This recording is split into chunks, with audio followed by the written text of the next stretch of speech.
and confidence and the experience of dealing with these situations going on behind the scenes, which is what he's managed so well at Tottenham. We heard him chirp up at the beginning of the season and say that at Man City and Liverpool, the manager has full responsibility for signings in and out. And at Tottenham, that person is not me, it is Daniel Levy. I don't think he actually probably likes that idea. He would want to have full control. And if he went to Manchester United, if he goes to Manchester United, I'm sure that he would make sure that players in and out is his responsibility and not somebody who's an investment banker. But I don't think he'd get that, would he? I think Ed Woodward would push back quite hard on that suggestion. He's had a deceptively large part to play, I think, in their recruitment recently. He is a driving force, if rumours are to be believed, behind this project to bring in youngsters. So why would Woodward suddenly Why would Woodward suddenly go, all right, Poch, the reins are yours, take it away, Why mate? would he? Because Manchester United are in a right old state. Mid-table. If they don't have a good weekend, they're going to be sort of moving down towards the bottom of the table. Why would he? Oh my God, the brand, despite selling commercially, doing a fantastic job on the field, clearly player recruitment, players in and players out has not worked. He needs someone more than anything. He needs somebody, but he can't just keep going through managers like he is.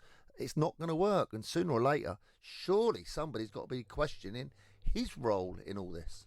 Well, in the last couple of weeks, we've started to see more Spurs fans criticising Poch, especially since that Colchester game. Here's what Poch had to say about that in his press conference earlier. When you lose the game, you cannot say, I was right. You cannot be arrogant. You cannot feel that your decisions always are right and are good and with a good timing. You need to be a person that accepts the critics. Listen, you can see why Spurs fans are annoyed. You're a side nominally who should be challenging at the top end of the Premier League. Instead, you're crashing out of the League Cup against Colchester.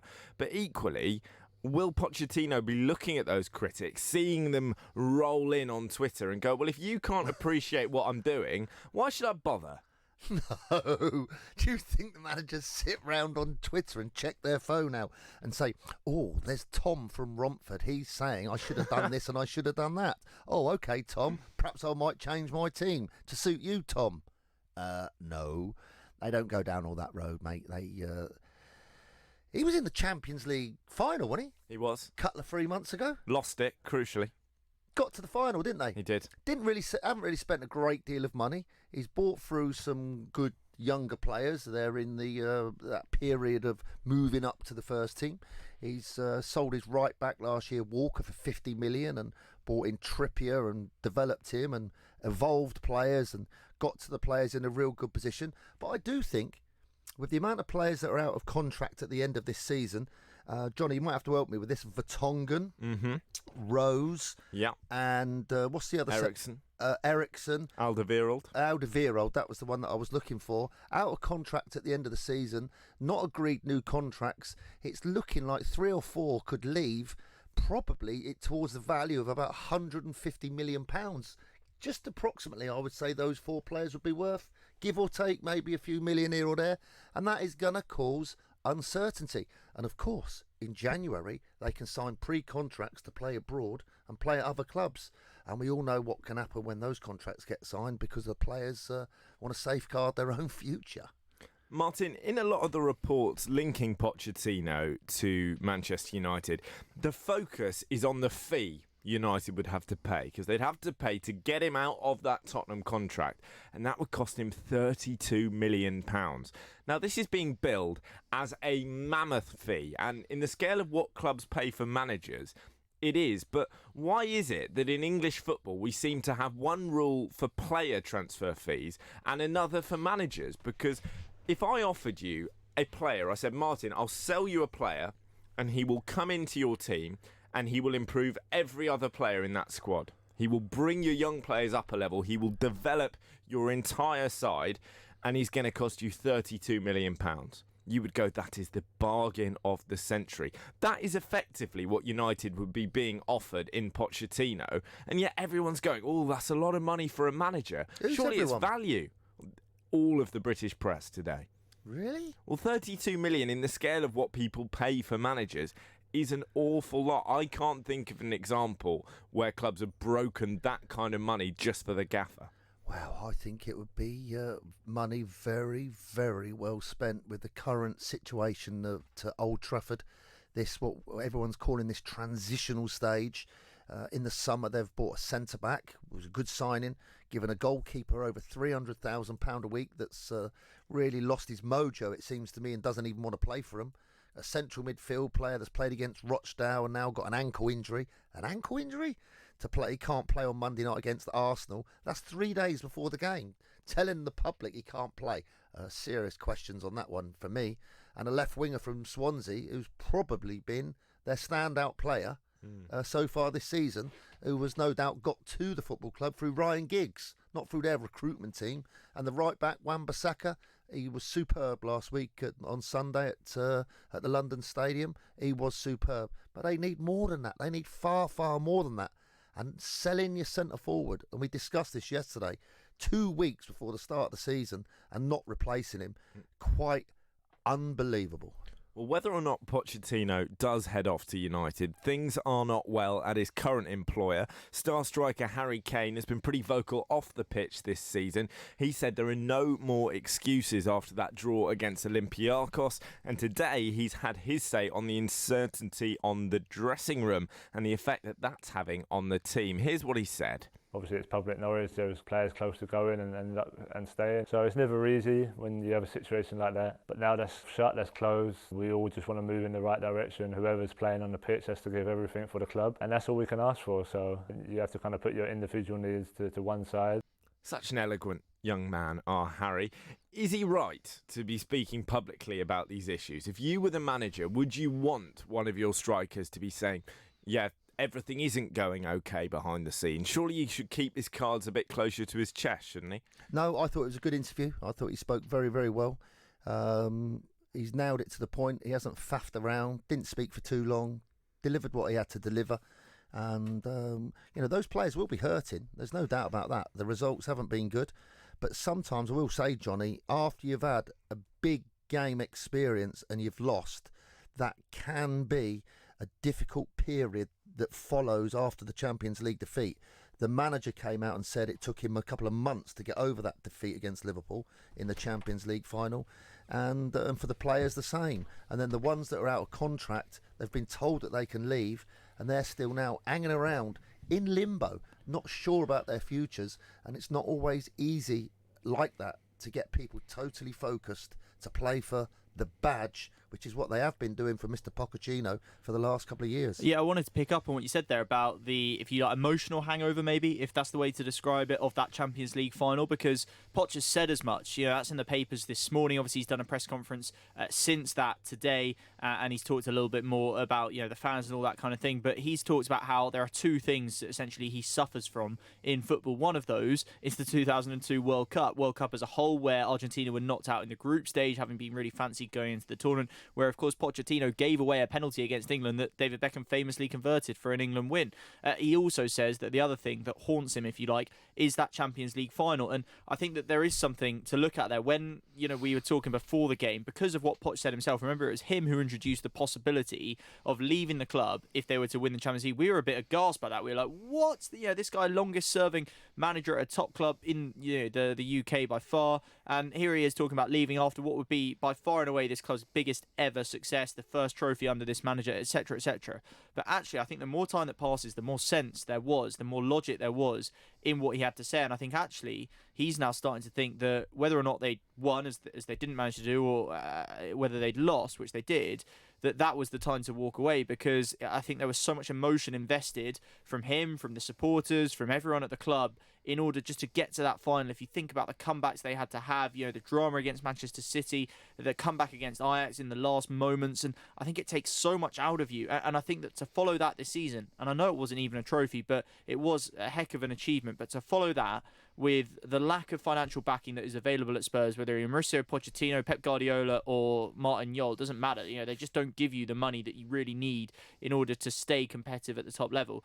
I think it was always going to be a near impossible job. And I think he's realising that slowly over the start of the course of this season. And I think that with every 2-goal lead they throw, with every defeat to Colchester in the League Cup, he just becomes more and more sure of it. And unfortunately, I think we've all been there in life where we know we've made a mistake, but there's not really much he can do to go back and change it.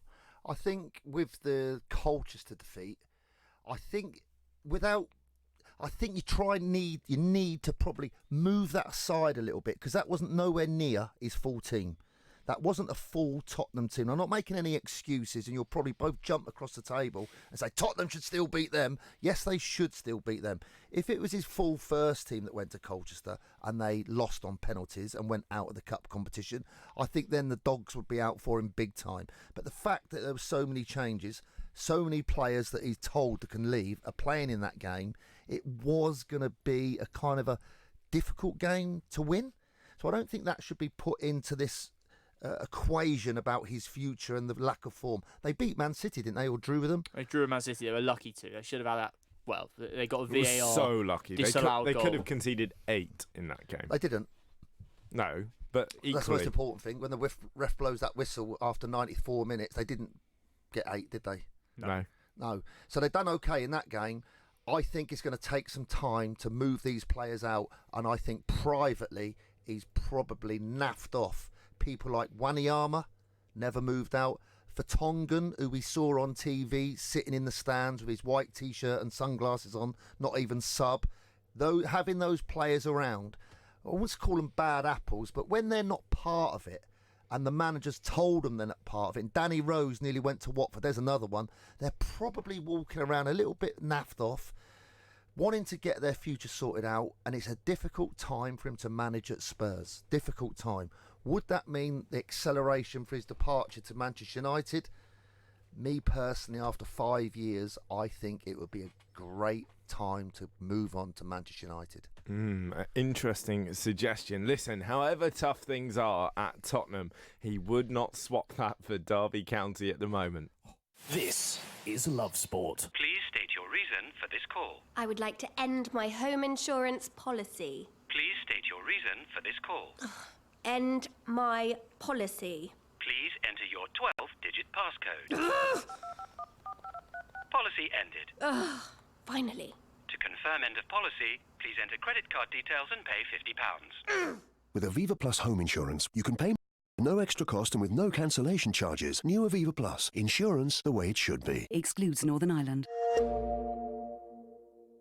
Get ready for Brexit on the 31st of October.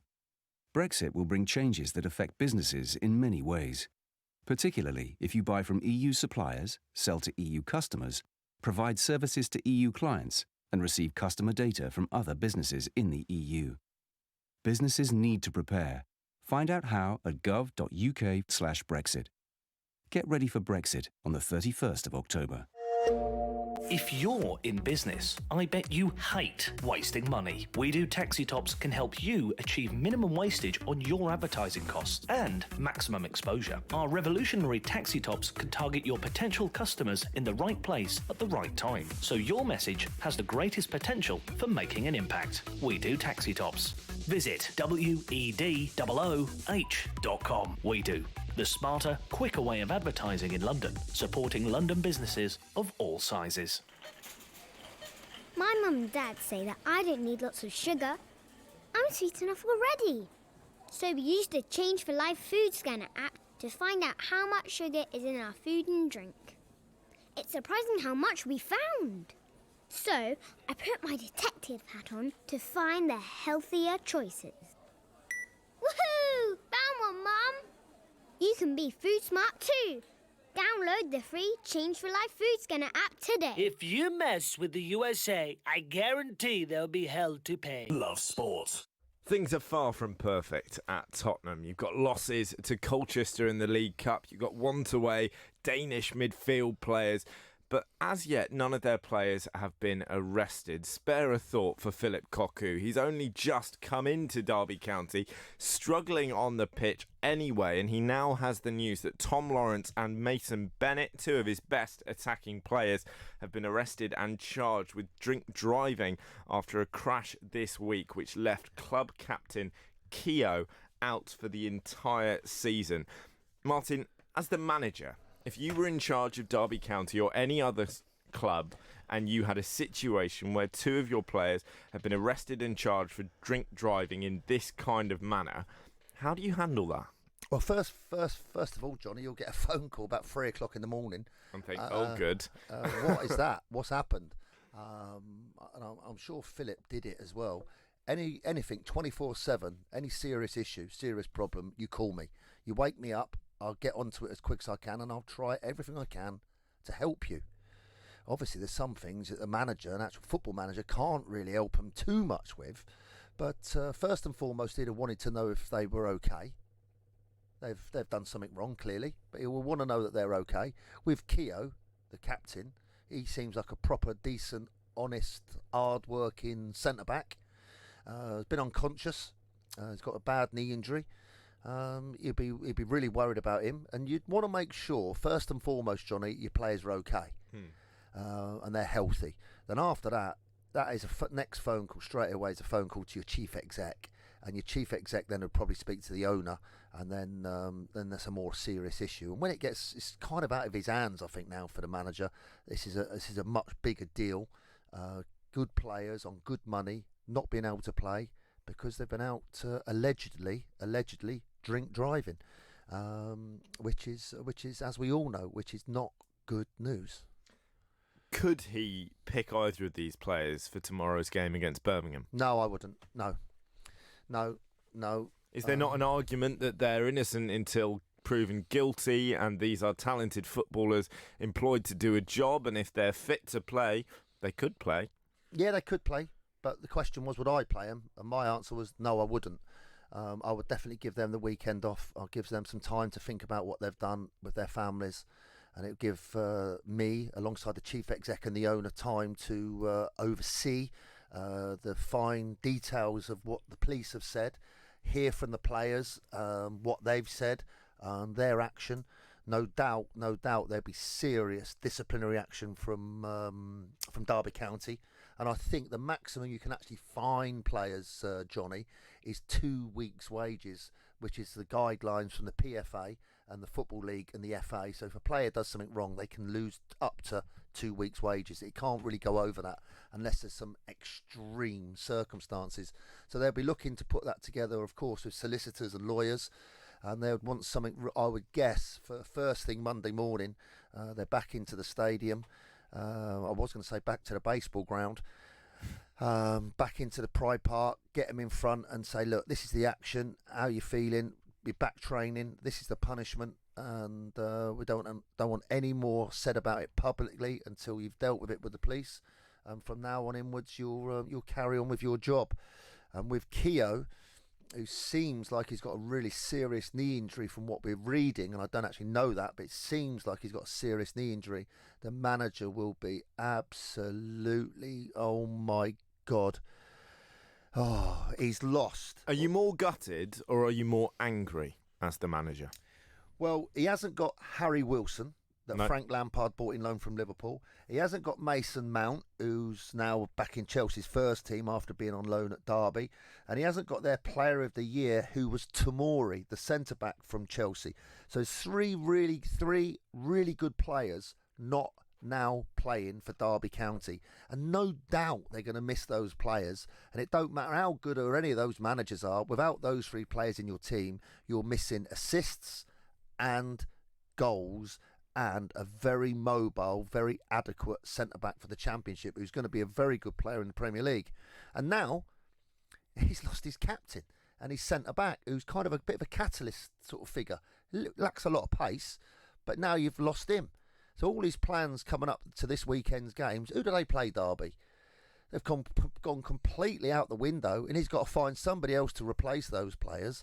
And then on top of that, the lack of discipline from his captain, he'll be bitterly disappointed about that also. Well, important to remember that we can see in the club statement that the alleged incident came after a team night out. This is something that had been sanctioned by the management staff. There were, Derby claim, cars laid on for the players to go home. The vast majority of them did so. As a manager, because I know you're someone who is a very hands-on people person kind of manager, you like your players to feel appreciated as humans as well as footballers. Would you feel personally let down here? Oh yeah, without a shadow of a doubt.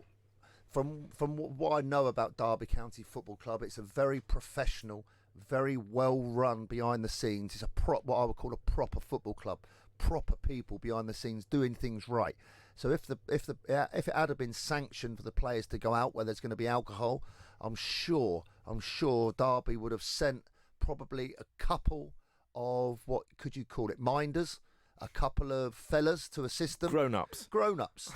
No, because Johnny, if all you lads from Love Sport went out for a few drinks, that might get a bit lively. So they're not just grown-ups. No comment. A couple of minders that would sort of keep an eye on things, and if there was going to be any trouble, any hassle, or any difficult moments, if they were going to have too much alcohol, then those players would get pulled out by the scruff of the neck, shoved out the back door, a taxi waiting, you're going home, don't come back. I'm sure Derby did that. I hope they did. But then, when we've read now that they've also put cars on for those players to get home, it seems like some minutes of madness, which, as we all know, that can happen after too much alcohol. When we're looking purely at the footballing side of things, could this foster a kind of siege mentality for Derby? Could there be an element where the rest of the squad go, the whole world, the whole press is against us, let's respond, let's go and get a result against Birmingham? Yeah, I think that could build that up. It could do, but also you're losing some good players as well there. Good players, and without good players in your team, as we know, Johnny, without good players in your team, like West Ham's defeat at Oxford 4-0, without good players in your team. I'd like the record to show you brought that up. It wasn't me. It was you. It was you who said Johnny. 4-0. I'm grinning. Ear to it. I am delighted. Well, when we're talking about tough situations, when we're talking about Championship football, let's touch on Stoke City. Nathan Jones taking on Nottingham Forest tonight. If his Stoke side lose, is that it? Well, he seemed to suggest that yesterday in his interview. I thought his interview yesterday was very, very good. He was very positive. The big advantage they've got is that Forest played just a couple of days ago. So who did they play? Arsenal. Yeah, they played Arsenal. Yeah, I was there, Gordon Bennett, on Tuesday night. So now to take them on a Friday night, I think that gives Stoke a massive advantage. Only a 3-day recovery, which is not great, especially after the way that Arsenal played up against them, where Arsenal were absolutely superb against Forest. For Nathan, it's a big job. He had a massive club on the decline, on and off the field. Can he, and has he got the character? Some player recruitment is clearly needed, and the recruitment hasn't been good enough for tonight's game. As he said yesterday, I understand if we don't win, my job is under threat, and it's going to be a tough night for Nathan. I hope they do it, because Nathan Jones is a really, really nice bloke. He's a proper good bloke. He wouldn't just have gone up there and on big money and settled back and just lit a cigar and thought happy days. He would have put 7 days, 24/7 into that job, and I hope he gets a win tonight. Well, Nathan Jones's assistant Paul Hart spoke to the media ahead of tonight's game, and he gave his thoughts on the club's struggles. I don't live in a fantasy land, and people around me, I make sure that they don't either. So, a win, we know what's necessary. I don't believe we will go down, but in September you can say that, and nobody knows. Sounds a little bit concerning. How does this work though, Martin? If Stoke lose, and Nathan Jones gets sacked, where does that leave him personally? I'm always interested by this, where a manager does really, really well with a club in the lower divisions, has his stock very, very high as a result, gets, with respect to Luton, a bigger job, and then makes a mess of that job, where does that leave him post-sacking? Does he go back to the high stock he had at Luton, or is he damaged goods? Oh, no, he'll get a job. He's top quality, Nathan. Top quality, he just needs time. He just needs time. If you give Nathan some time at Stoke, he'll turn that round back into a decent club.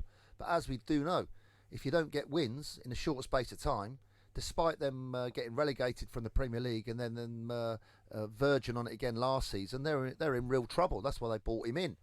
But if you're going to bring a young manager in and you know your club is on a transitional period, you've got to give them time and transfer windows to turn it round.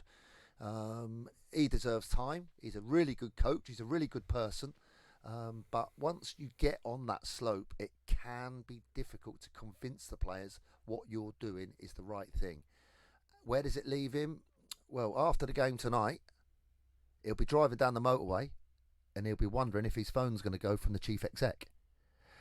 Or he might get a text message, come and see me tomorrow morning, Saturday morning at the stadium. That can happen. And you've got to get up early in the morning, drive up to the stadium, walk into the office. You know what's coming. You know what the drive's all about. There you go. Bang. Sorry, Nathan, it's over. You can clear your office, go to the training ground, pick up your bits, and off you go. And you go home. He'll get home tomorrow by about 12:30 if it's gone pear-shaped, and he's sitting on the sofa tomorrow afternoon without a job. And it will take him time. It will really take time to mentally to get overcome it. Physically, he'll be exhausted. Mentally, he'll be drained. And it might be a time now for him. It might be better for him to actually get the sack and have a break and have some time out, recharge his batteries. And no doubt in the future, he will come back strong and he will do really well. No doubt. Maybe he's got his eye on that Tottenham job. This is Love Sport. Mr. Davies, to start your car insurance policy, you'll have to pay upfront £850 for the year in one single payment. How does that sound? £850? Yes, Mr. Davies. In one go? Yes, Mr. Davies. Today? Yes, Mr. Davies. In one single payment? Yes, Mr. Davies. What? With new Aviva Plus, we won't ask you to pay everything up front. Everyone pays monthly at no extra cost. New Aviva Plus, car insurance the way it should be. Excludes Northern Ireland. Don't get caught out in the great energy price hike as large firms look to charge you more. If you want to save money on your energy bills, it's not too late to see what's on the market. With rising gas and electricity bills, don't get caught out wasting your money on expensive tariffs. A Spokesman Said will show you the very best value deals available. Check out aspokesmansaid.com and you could be using your savings to put towards a well-earned holiday. With aspokesmansaid.com, fighting for you, saving you money. Driving too close to the car in front gives you less time to react. You may not realise that you're tailgating. Leave a 2-second gap between you and the vehicle in front. When it's wet, leave a 4-second gap. By staying back, you give yourself time to react. Stay safe. Stay back. Highways England, connecting the country. If you're in business, I bet you hate wasting money. We Do Taxi Tops can help you achieve minimum wastage on your advertising costs and maximum exposure. Our revolutionary taxi tops can target your potential customers in the right place at the right time, so your message has the greatest potential for making an impact. We Do Taxi Tops. Visit wedooh.com. We Do. The smarter, quicker way of advertising in London, supporting London businesses of all sizes. Love Sport. Mauricio Pochettino is the big story today. He's being linked with Manchester United. He's got a £32 million buyout clause, but he's also been heavily linked with Real Madrid in the past. They play Atletico Madrid late tomorrow night. And if Zidane loses that, the knives could be out. Earlier, we spoke to Tom Allnut, who's Spanish football correspondent for AFP. We got his thoughts on all of this and whether Pochettino would be the right man for the job. Let's hear what he had to say. I like to try and build a relationship with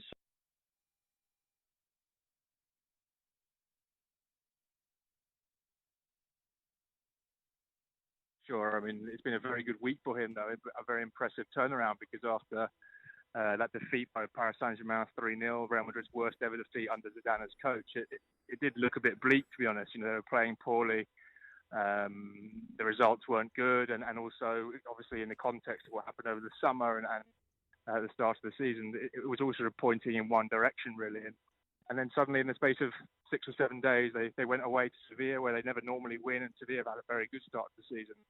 And they won there, and then they won also at home in the middle of the week as well against Osasuna. So they've had a very good few days, and certainly the mood has transformed a bit. But going into this game of the weekend, I think the interesting thing really for both teams is they're both feeling pretty good right now. They're both kind of turned things around a little bit after a bit of a sticky patch. But certainly a defeat for either would sort of stall the recovery, if you like, and that's basically what's at stake this weekend. Things going rather better now in the league for Zidane, but ultimately, is it the Champions League he's going to be judged on? I mean, I think, to be honest, at Real Madrid, you can't really ever say that one competition is what they're going to be judged on. And in some ways, in fact, it's almost the opposite this season, because they've obviously done so well in the Champions League under Zidane in the past. Zidane said towards the end of last season, look, next season, it's all about La Liga. You know, we've got to prove ourselves in the bread and butter of Spanish football week to week and prove that we are the best team in Spain again. Because for a long, long time now, although Real Madrid have been very good in Europe, it's been Barcelona who have definitely been the kings in Spain. So I think this season, of course, the Champions League is extremely important to Real Madrid, particularly given their history.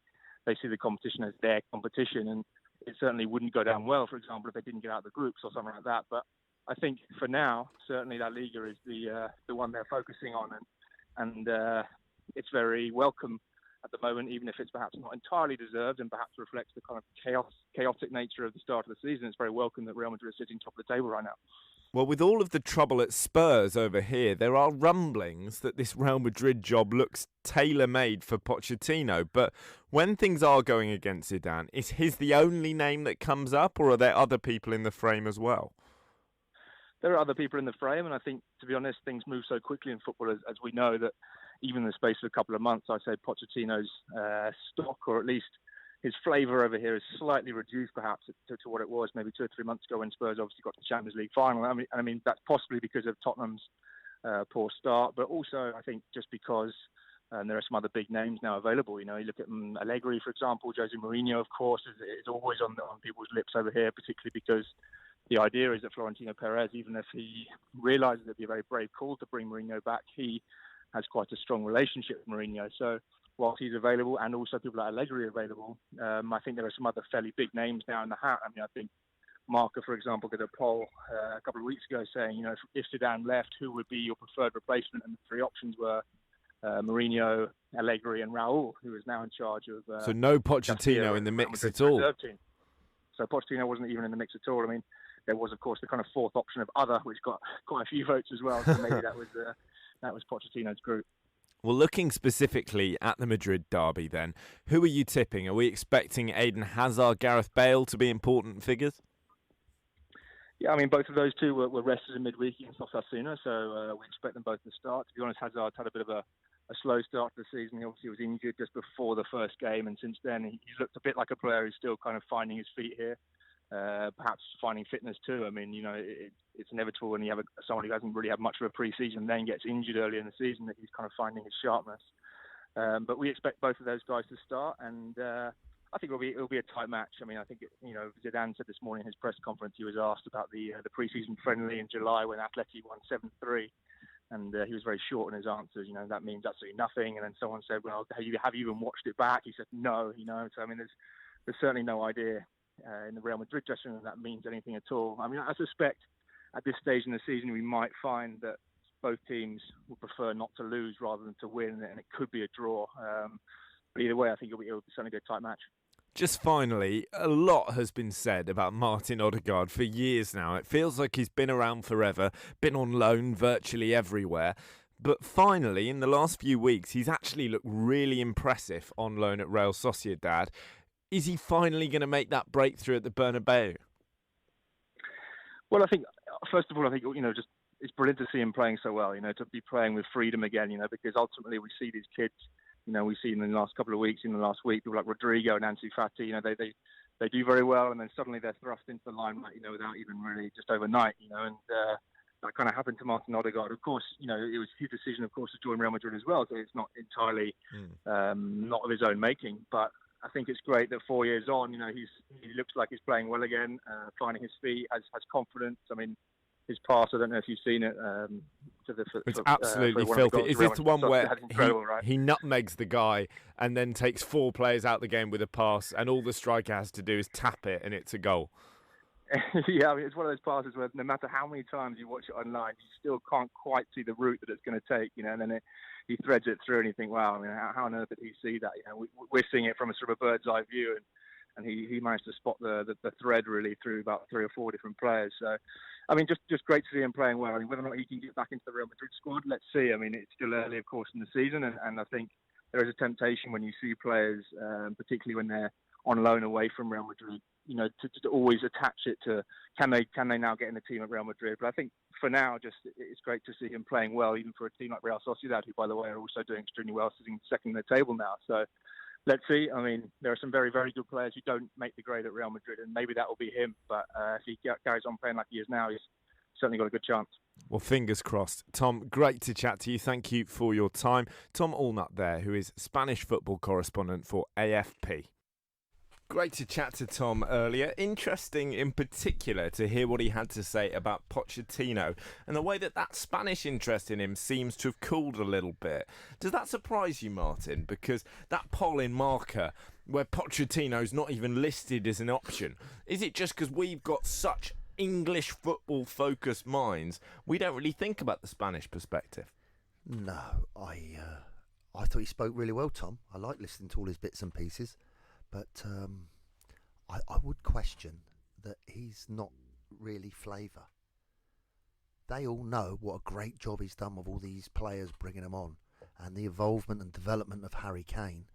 No doubt in the next couple of years, Real Madrid would want to sign Harry Kane. Is that a factor? Do you think that Real Madrid might look at Pochettino, A, as a very good coach, B, as someone who can bring on their wave of youngsters, the likes of Vinicius Junior, but C, as someone who is a ticket, a kind of halfway point to getting Harry Kane into the club? Yeah, and what he's done with Harry Kane as a player, and where he was just, 5 years ago when, Maurizio took over, was it 5 years, Johnny? About 5 years, and where Harry Kane was from 5 years ago when he was on loan at Millwall to where he is now. He's done an amazing job, and I'm sure Real Madrid will be looking there thinking, let's see if we can get Maurizio away from Manchester United, because someone's going to take him, Johnny. He is the top man at the moment. He's right up there in my eyes with how much money he's spent and what he's done to the football club and from where they were. Liverpool, Man City, Tottenham, those three are at the moment well ahead of everybody. Well, this time a year ago, we had Mourinho and Lopetegui under pressure at United and Madrid, respectively.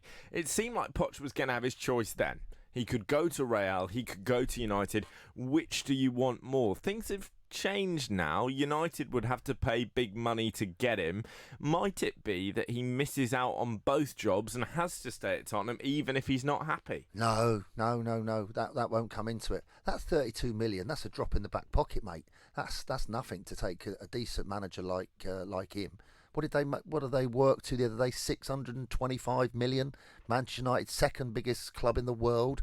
That's not profit, Johnny, was it? No, it's total revenue, 627 million total for everything. And with their global, appeal to everybody as a brand, they have got to be looking for some strong leadership now to bring that club forward and recruit.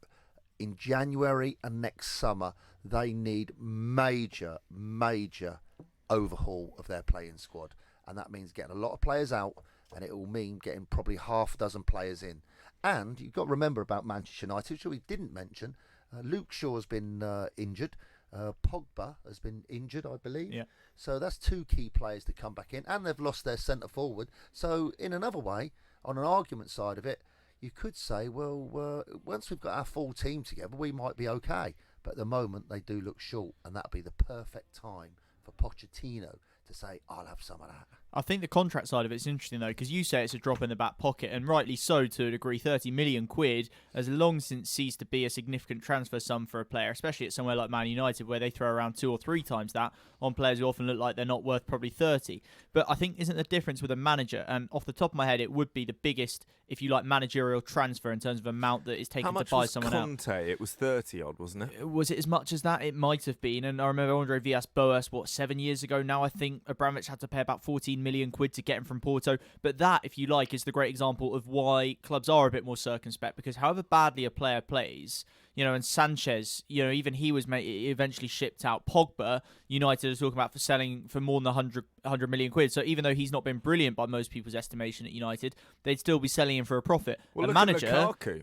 Or Lukaku, who had 2, if you like, average seasons and was sold on at the same price. So a manager can't really do that, or he offers no guarantee, does he? And look at what United have done in the last few years. Been sacking managers almost as regularly as anyone in the Premier League. So they look at it and go, God, we could end up paying 30 million quid for Pochettino, and they paid 90 million quid getting rid of Mourinho and his staff. Within a year, they could be looking at doing that for Pochettino and his staff. And even though they've got a lot of money, no one wants to waste 50 million quid. I think you're making a really good point there, but you could look at it the other way and say United should spend the 32 million, and they should almost spend it as something to keep themselves in check, except that by virtue of paying that 32 million, you are keeping him for 3 years. Doesn't work like that. Look at Chelsea. I bet when Abramovich got Andre Villas-Boas in, he said publicly and to himself, he said, right, this guy's the future. This is the guy. And remember, Villas-Boas did try and do this, who's going to bring younger players through, who's going to shift on the older guard. But he tried too much too soon with Terry and Lampard. And there are other problems too. But sure enough, by March? Was he sacked? February, March? He was sacked by, because ultimately,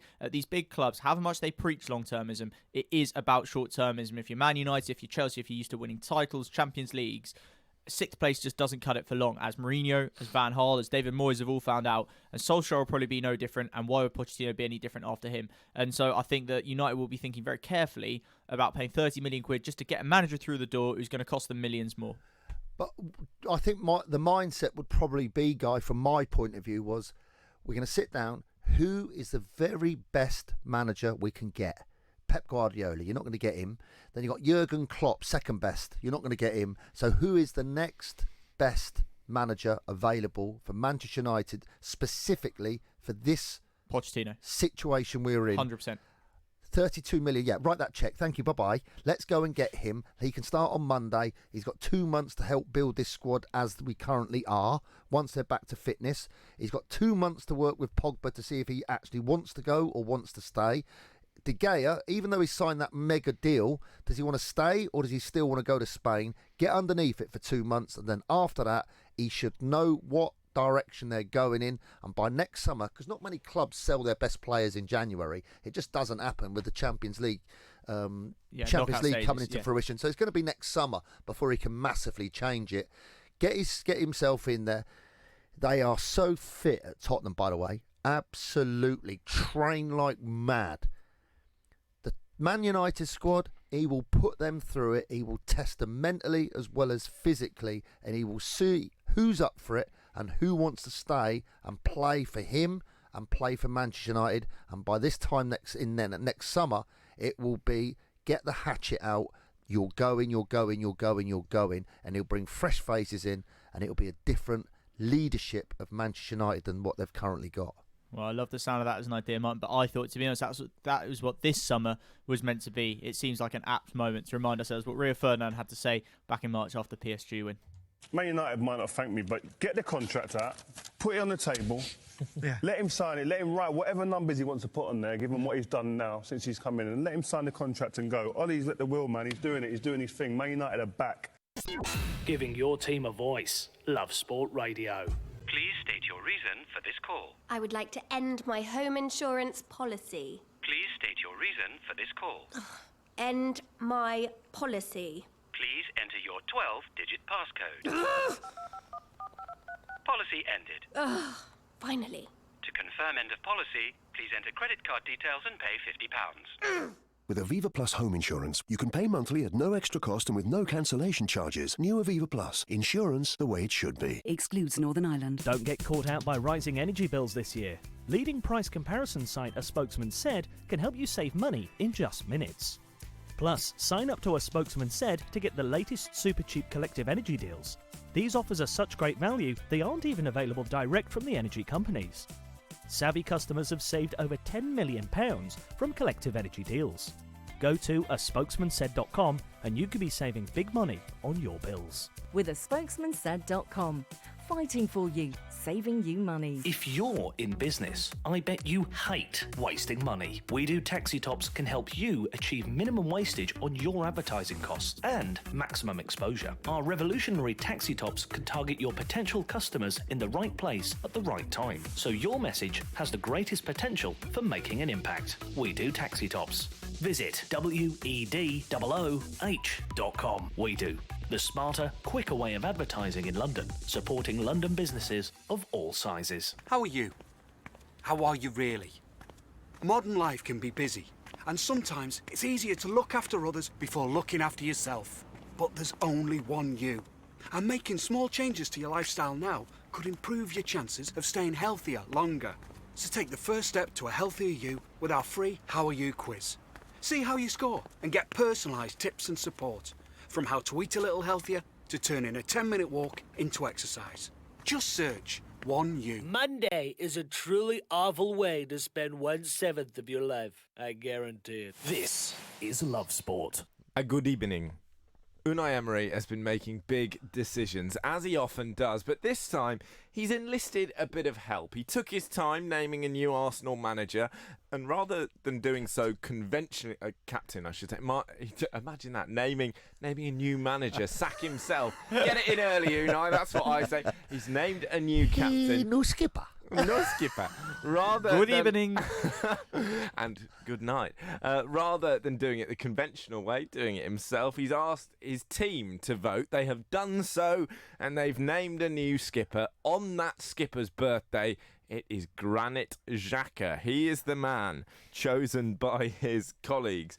Martin Allen, when you're a manager, would you let the players choose their captain? I no see sense in that move, no. I think sometimes it's good to ask your senior players, as we discussed a couple of weeks ago, to get your senior players into the office and say, how are your legs feeling? What do you think we need to do in training? What do we do to improve our performance? What do you want doing? What are we doing too much of? What we doing not enough of? And it gives them an input into your pathways forward and how you're going forward, and you're using their experience. And then, of course, you have to make decisions after hearing what they've said. But when it comes to the captain, I think it's probably best that you may chat with your senior players, but I don't think they would make the decision when it comes to unfolding those little bits of paper and writing a name in capital letters, Johnny or Guy, and you would make your own decision after listening and seeking out opinions of your senior players. I think that's a very, very good way to go about it. It's open-minded rather than dictatorial, and I think it's quite a good move, to be honest. Well, the question then is whether Granit Xhaka is the right choice. Most fans seem to think it isn't. David Ornstein tweeted announcing the news. As far as I can see, there's not a single positive tweet in response to that. It is Granit Xhaka's birthday as well, and the Arsenal official Facebook page has posted a little cartoon drawing of him with "Happy Birthday, Granit." I'm just going to read you a selection of the top comments, but they are all along these lines. The top comment is, "Happy birthday, Xhaka. Please keep the bench as a gift for your birthday." Somebody else says, "Happy birthday, Xhaka, on behalf of all Gunners. Our message is that you warm the bench for the whole of the season. Thank you."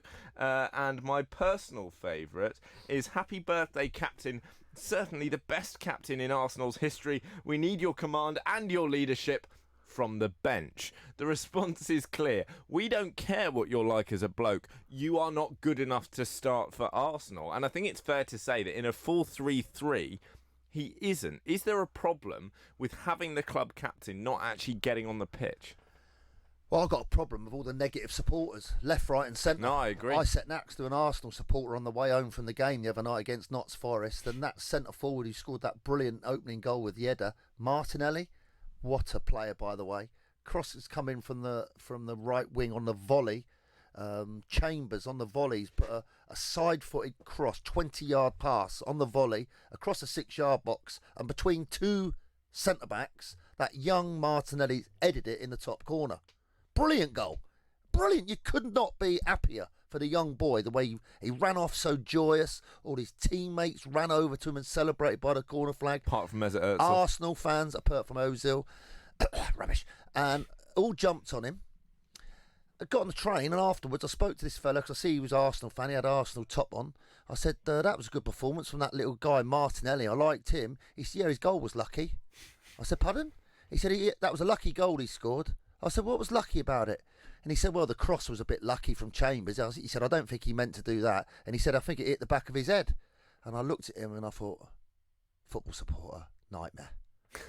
Absolute nightmare. I just cut the conversation and looked the other way, and I thought that is just typical of how it's going nowadays. Anyone can do anything. It's never going to be right. Better off. Arsenal have bought three unbelievable forwards, plus now Martinelli. They've got good midfield players. The bloke from Real Madrid is also a good player to bring to the squad, Chaballeros. Holding's back fit now. He played really well. Tierney, the left back, he played really well. Bellerin, in his nice gear, he came on for 20 minutes and played really well. What a great time for Arsenal Football Club. Granit, do a great job for us. We need you to do well, Granit, in the middle of the pitch. Come on, Willock, help him. All of you play together. Fantastic for Arsenal. Negative. For all of, I agree with you completely, and for all of those Arsenal fans' criticism, I think there is a point to be made about Granit Xhaka's character. Now, I don't know him personally, but I do know that he was made captain of Borussia Mönchengladbach as a 22-year-old. I know he then led them to the Champions League. I know he captains his nation. I know he's the youngest ever captain of the Swiss national team. Apart from Basel, which he left as a teenager, and he did captain them on occasion, he has been the captain of every single team he has ever played They're for. not Arsenal Football Club, though, Johnny. They're not. With respect to Borussia Mönchengladbach, it's not 1972, it's in true. Basel or Switzerland. But I don't really care if I'm an Arsenal fan. But when we're talking about captains and we're talking about leaders, we're talking about their characteristics as people as much as we are their quality as footballers. And for me, that suggests that Granit Xhaka, he's clearly popular because his teammates want him, and he must have something about him. He must do. Who else you get? Should we get the Solskjaer? What, Mesut? Yeah. Walking around looking at the grass when he didn't get a pass the other night. Do you really want that for your Arsenal? Loads of other players who it could be. What about Aubameyang? He keeps coming to the rescue, letting other players have the penalties so they can get their accounts up and running. Bellerin, the longest-serving player. Rob Holding, the centre-back. But those players they are their choices. colleagues They better than are we do. choices. They are potential possible choices. But the players within the dressing room have chosen. I don't know if I believe Granit. it. I don't know if I believe it. I really don't. Why because, would they need to lie about it? Well, I think two things. I think it's really convenient that it's ended up being the guy that Emery seemed to be keenest on anyway. The guy that captained them 6 out of 8 games this season, right? You know, that's really convenient because it makes them look like they're all happy families, all on the same page. They all think that it should be the same captain. Ultimately, the players have proved Emery right. He can take it as a win. And also, when Granit Xhaka came out after that Watford game and he said, we were scared out there. I think it's different if you're Roy Keane and you're calling out teammates who are obviously not pulling their weight as much as he is. But, yeah, we watched that game. Granit Xhaka was just as guilty as any Arsenal player in helping to concede 31 shots. I don't think that would have gone down well. Okay, why would they lie? They don't need to lie. But why would they lie? I think Guy is suggesting that Emery's lying. Well, because it suits Emery's agenda. What, has he got to go around the dressing room and say, please don't go on Twitter and tell anybody? No, Granit's who our else would captain, know? Who else and would know? I've chosen it, not you. He's got a collective look around the dressing room. He's floored it to everybody. They've had a choice to do Holding. They've had a choice to do Bellerin. And they've given it to Granit. Central midfield player. He gets his foot in. At times he's over rash and over exuberant with his yellow cards and his challenges. Yes, he is. Is he a better player than that Uruguayan guy, that little guy? Torreira. Is he better than him? Not 50-50. I haven't seen enough of Arsenal play. But if that's who they've chosen, why don't they get behind it and support it and back it and go, come on, Arsenal, we're on our way back. Even though we've got David, give us a goal, Louise in the team. They are on the way back. It's happening now at Arsenal, no doubt about it. Well, get in touch. 0208 70 20 558. If Emery is flipping, who is going to be the Edward Snowden in that Arsenal team? This is Love Sport. Are you paying way over the odds for your car insurance? The spiralling costs put people off driving, full stop. But you're a careful driver, and realistically, you'll only need an insurance payout if some halfwit cuts you off on the M1. So you shouldn't be forced to pay massive car insurance premiums. And you don't have to. Go to price comparison site spokesmansaid.com today and find out the best value car insurance deals on the market. Don't pay the price for not shopping around. spokesmansaid.com. Fighting for you, saving you money. Mr. Davis, to start your car insurance policy, you'll have to pay upfront £850 for the year in one single payment. How does that sound? £850? Yes, Mr. Davis. In one go? Yes, Mr. Davis. Today? Yes, Mr. Davis. In one single payment? Yes, Mr. Davis. What? With new Aviva Plus, we won't ask you to pay everything up front. Everyone pays monthly at no extra cost. New Aviva Plus, car insurance the way it should be. Excludes Northern Ireland. You probably think you're pretty good at multitasking behind the wheel. I mean, you have to multitask to drive. So what's wrong with checking your phone? The thing is, your brain simply doesn't work that way. Even a quick look at a message, or firing off a quick reply, affects your concentration and makes you less able to react to hazards. If you use a mobile phone while driving, you're 4 times more likely to crash. Think. Put your phone away. Coming up on Posh Boys on Love Sport Drive, is Mauricio Pochettino off to the north of England? Is he taking charge at Manchester United? And could we have a new owner at Newcastle as well? Would that help Steve Bruce? Could it get in the way? Hilariously, Steve Bruce being billed, by the way, in this takeover bid as a manager with unparalleled success in Europe. One campaign, got knocked out by Lokeren in the playoff with Hull City. Unparalleled! First, though, it's time for the news. On digital radio, online, mobile and smart speaker. This is Love Sport News. From the Sky News Centre at 4. A mother who's admitted murdering 2 of her children and conspiring to murder 4 more has been told she could spend the rest of her life in jail. 35-year-old Sarah Barras pleaded guilty to murdering Tristan and Blake Barras, who were 13 and 14, in Sheffield in May. Details about their deaths have never been revealed. Family member Brandon Machin, who's 39, admitted the same charges. Our reporter Katerina Vitozzi was in court. There was little emotion from Brandon Machin as he gave both his plea and heard the words from the judge, but Sarah Barras sobbed throughout from the moment she came into court to the moment she left, while several of her family members watched on from the public gallery. The Brexit secretary says the moment of truth in talks with the EU is approaching. Stephen Barclay has met European negotiator Michel Barnier this afternoon. He said the discussions were constructive, but there's still a long way to go. Meanwhile, an MP who received death threats overnight and whose constituency office has been attacked says the fiery debate over Brexit risks causing further violence. Jess Phillips says comments from Boris Johnson, such as Surrender Act, are not helping. We are stoking it up. Our politics is stoking it up. Boris Johnson currently has a strategy to stoke it up. So I think that there is a very real possibility of further violence. More than 100 Thomas Cook staff have backed legal action against the collapsed travel firm to try to recover lost wages.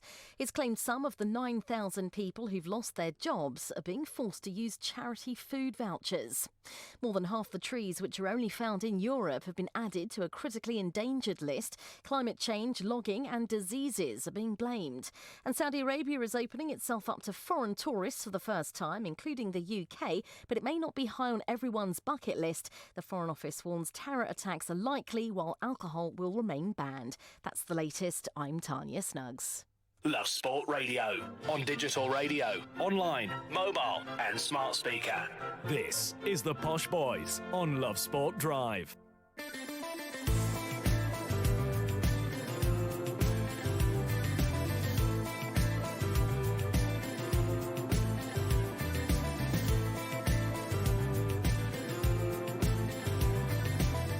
Good afternoon, it's the Posh Boys on Love Sport Drive. Johnny Burrow and Guy Watts, joined by special guest Martin Allen, with you till 7. Mauricio Pochettino, is he off from Tottenham Hotspur? That's our big story this afternoon.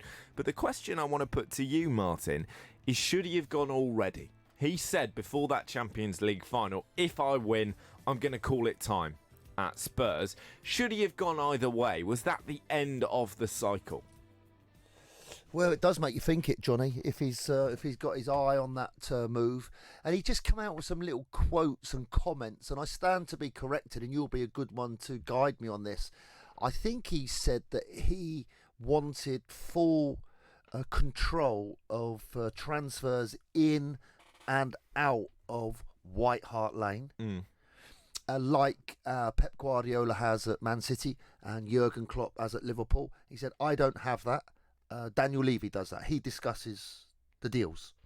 I found that funny to go public with that. I thought that was a bit weird. But isn't that manoeuvring? Have you ever been tempted as a manager to put pressure on your chairman or your chief exec to throw your weight around in the press? Because that's what he's trying to do. He's trying to get the headline be, Poch needs control or he'll walk, and Levy to go, oh, hang on a minute, maybe I should give him control. Isn't that tempting? Yes, it is tempting. Yeah, it is tempting, but of course that's how it has to be played.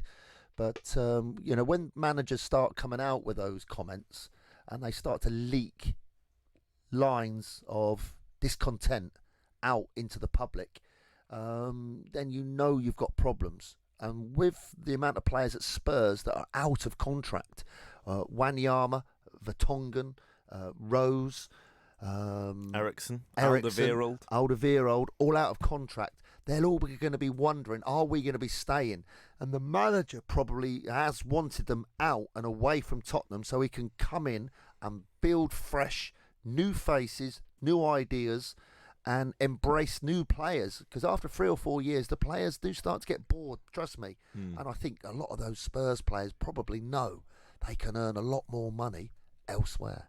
Well, lots of people are saying, listen, this season the Tottenham performances haven't been good enough. The results haven't been good enough. But actually, the results had already turned in the league at the end of last season. Were the warning signs already there? Yes, I think they were.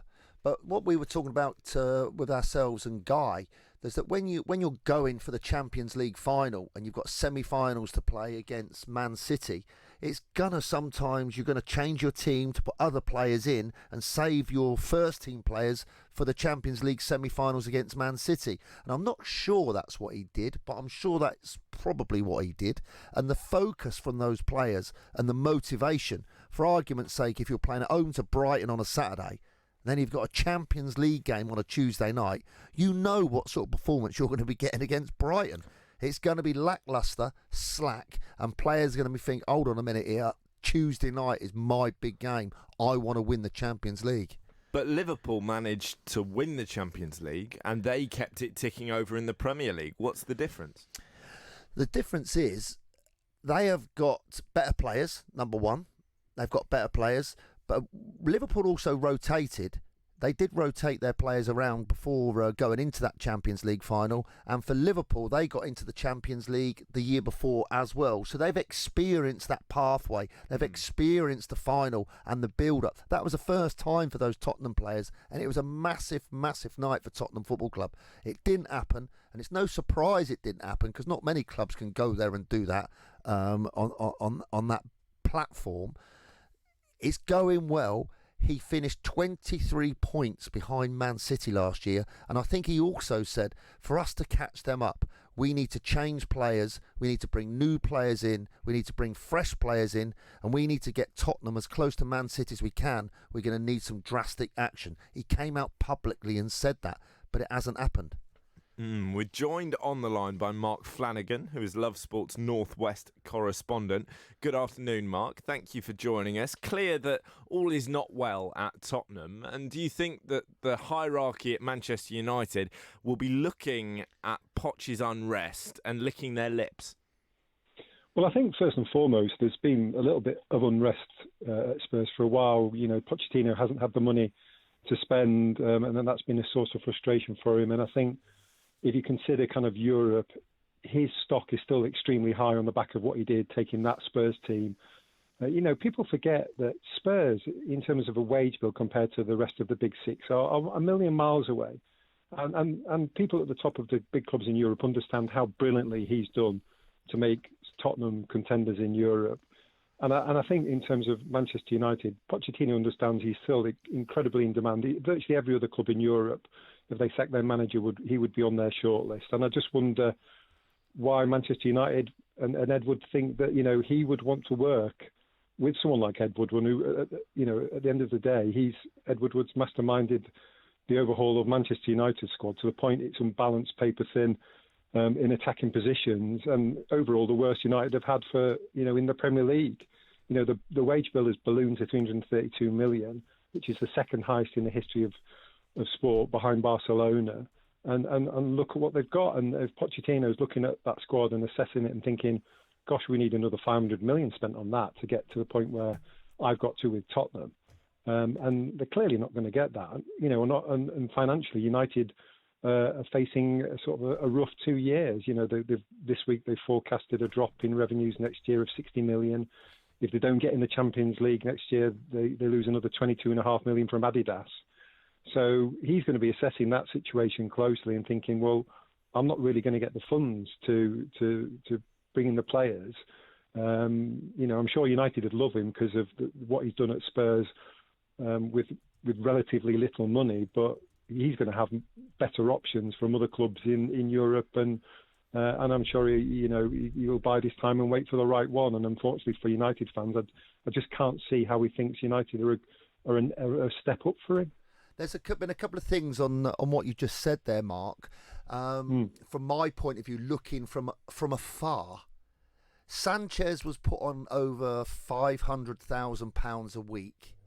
And Pogba's agent has come out publicly this week and said, we will stay at Manchester United if you pay Paul £600,000 a week.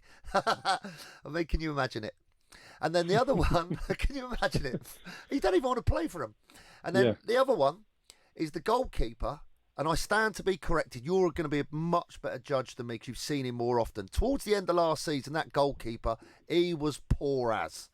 He was making errors left, right and centre. And then that mistake that he made just a couple of weeks ago against Crystal Palace when Van Aanholt shot from just inside the left side of the box.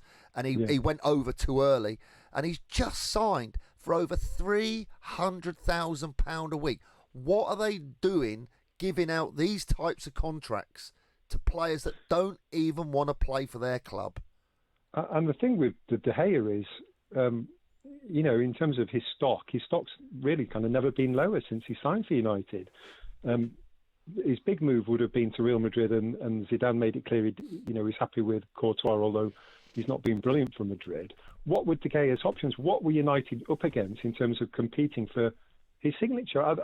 Like you say, I don't understand why he was able to demand what he demanded and get it. Because if United say, well, I'm sorry, we're going to pay you $250,000 with incentives, what's De Gea going to say? I'm going to go somewhere else. Where would he have gone? Rochdale. Paris Saint-Germain didn't want him.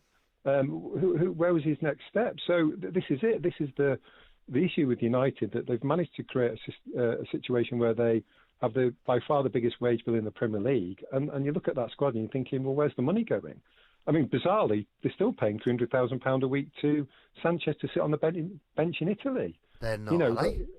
Yeah, it's £450,000 a week. 450, okay. Yeah, Inter Milan are only paying £150,000 of that a week. They're paying £15 million a year to Sanchez to play for Inter Milan. Mark, if I ever sell a house, can you remind me to do so to Manchester United, please? We're hearing on that front that they're prepared to pay 32 million quid for Pochettino. Now, that's all well and good. He's a brilliant manager. But why would they bother paying that money if they're not going to give him more control and influence than they've given Ole Gunnar Solskjaer, Jose Mourinho and Louis van Gaal over the last few years? What's the point? Well, I mean, the point is he's a much better manager than Ole Gunnar Solskjaer, and they're in a crisis situation where if they're forecasting they're not going to finish top four this year, they're thinking, well, what happens if we don't finish top four the season after? This death spiral, vicious circle that they're kind of in danger of sort of entering in a way that's properly fully blown. They need to act. I think they feel they need to act drastically. And whether it's Pochettino, they've also been linked with Allegri, who's obviously available now. He's left Juventus. They need someone with a proper pedigree who the players are going to respect. I think you're right with Pogba. I think the best bet they could do with Pogba is sell him as quickly as possible and use that money to invest in players who want to play for Manchester United. There's no point being brackets world class if you don't care about the result, you don't care about playing for Manchester United, which Pogba has actually openly admitted he wants a new challenge. So I just don't see the value in playing Pogba £300,000 a week, never mind the £600,000 a week which his agent has recently demanded. So I think that would be the first step, and I think Pochettino would obviously be a very good person in terms of getting the respect of the players and getting them all on board. So that's the first step. So he makes a lot of sense from that perspective. But obviously, whether he's going to go to United without a huge transfer kitty is another matter altogether. Yeah, and you got a question exactly what you were saying. How difficult is it going to get players to go there if they're not in the Champions League? Because that aura of Manchester United and what Sir Alex built, it's not the same now, is it? It's not the same. No, and they've, what Liverpool and to a lesser extent Manchester City did is they have a fantastic scouting network and a fantastic system. So people like Roberto Firmino, who was bought from Hoffenheim, Laporte, who came from Bilbao to City, they weren't guys who lots of people were talking about. Manchester United for the next 3-4 years have to be really, really smart in the transfer market, like Liverpool were 3-4 years ago in bringing people like Mane, Salah and Firmino. They weren't top stars when they were bought, and that's the only route available to Manchester United at the moment. But the recent record in the last 6 or 7 years suggests they haven't got the people in place who are able to find these sort of diamonds in the rough, playing in Britain and around the world. So that's another issue. It's a huge structural problem at Manchester United. It's not just the coach. Hey, Mark, have they bought that right back yet from Rochdale that scored, the 16-year-old Matheson? What are you laughing at? No, they haven't. But they could do a lot worse, couldn't they? I mean, he was. Oh, without a shadow of a doubt, half-time over your prawn sandwich, without a shadow of a doubt, you'd have paid $500,000 for him on the night after 45 minutes. You are playing for us next season. Left him there for the rest of the season. Stay at school, young man. Oh, my God, you'd have that boy Matheson in your squad at Manchester United straight away, because that is the type of player they've got to start looking at, surely. Yeah, absolutely. Mark, before you go, sorry. just want to play you this. We played it once earlier. I don't think you can hear enough of it right now. Man United might not thank me, but get the contract out, put it on the table, let him sign it, let him write whatever numbers he wants to put on there, given what he's done now since he's come in, and let him sign the contract and go. Ollie's at the wheel, man. He's doing it. He's doing his thing. Man United are back. Ollie's at the wheel, but the wheels are falling off. Mark, thanks ever so much, keeping us on the straight and narrow, ploughing down that motorway as ever. Mark Flanagan there, Love Sports Northwest correspondent, talking about United. You like that young right back, don't you? Out of nowhere, Martin Allen, animated as anything. Oh, you'd sign him. No doubt about it. You'd get him straight away. Energy, enthusiasm, athletic ability, getting up to score a goal at Old Trafford. He's 16. He was at school the next morning. Pogba was in his chauffeur-driven Bentley going round there for treatment on his alleged ankle injury. Well, energy, enthusiasm, athleticism. Guy Watts is going to have all this and more for you until 7. Love Sport. You're in leakage, you're in leakage. You're in leakage, you're in leakage. You're in leakage. You're in leakage, you're in leakage. Henna men. Pants and pads. You're discreet. Masculine. You're secure absorption zone. Buy online or in shops. You're Tenna men. Keep control. Urine? No.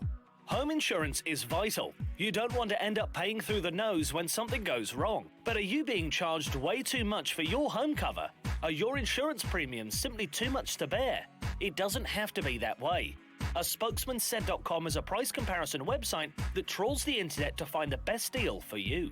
Don't pay the price for not shopping around. Visit a spokesmansaid.com and start saving today. spokesmansaid.com. Fighting for you, saving you money. Please state your reason for this call. I would like to end my home insurance policy. Please state your reason for this call. End my policy. Please enter your 12-digit passcode. Policy ended. Ugh, finally. To confirm end of policy, please enter credit card details and pay £50. With Aviva Plus home insurance, you can pay monthly at no extra cost and with no cancellation charges. New Aviva Plus. Insurance the way it should be. Excludes Northern Ireland.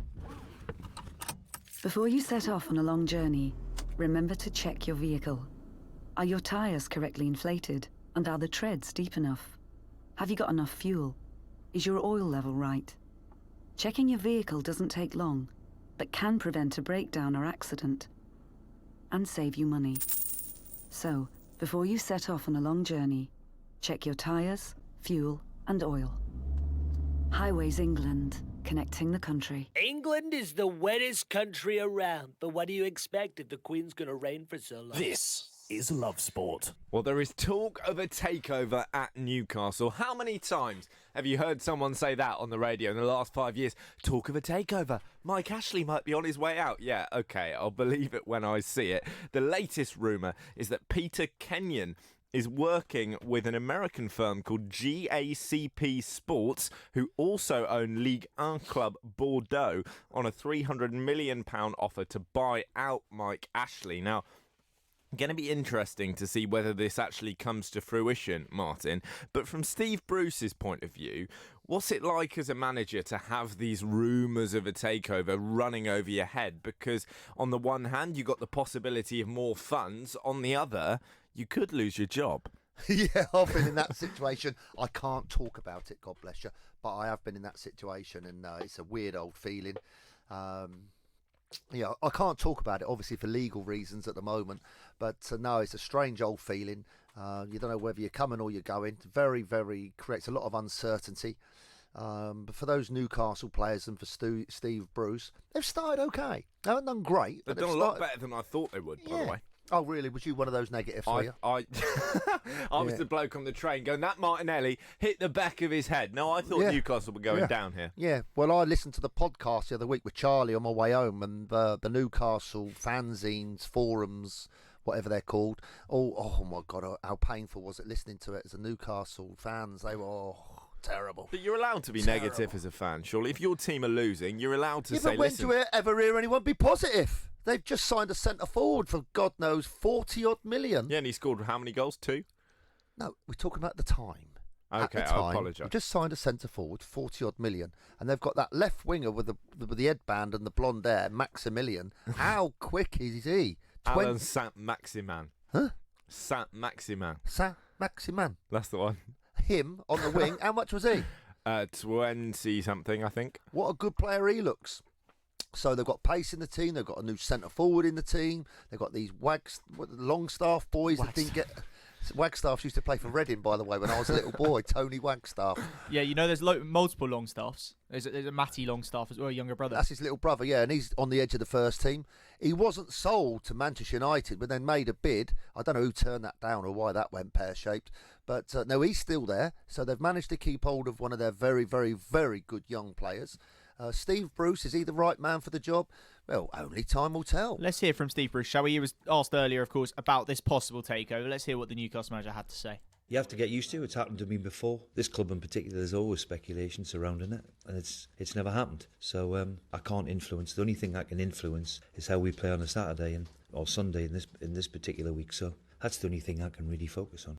I think he must be a bit torn, Steve Bruce, because I think the fan in him must be desperate to see a takeover. I know Mike Ashley's given him the chance, but the fan in him must think, well, obviously Newcastle would potentially be able to go further if they had a different man in charge or owning the club. On the other hand, he must think, new owner normally means new manager. I think I have to say, with this and everything else, I think Steve Bruce has gone about his job with a kind of quiet dignity this season. I like the guy. I think he's a very likeable manager. His record overall is decent. It's not spectacular. It's not terrible. He's been at so many clubs. You're obviously going to have the odd failure, but I think overall he's had a good managerial career. You don't manage for 20 years in the top 2 tiers, almost consistent, almost solidly, without being a good manager. I think he had too much stick. I'm a fan of Newcastle fans. I think they're great for football, and I think they're knowledgeable, and I think they're worth listening to on most things, but I thought it was disappointing how negative they were about his appointment specifically back in the summer. One thing to be upset about Rafa, another thing to slam the new guy so hard. Some would deny it now, but I think they were too harsh on him back in the summer. Well, the good news for Steve Bruce comes in the wording of a document which has been set out by Peter Kenyon and GACP Sports Group. They've published this dossier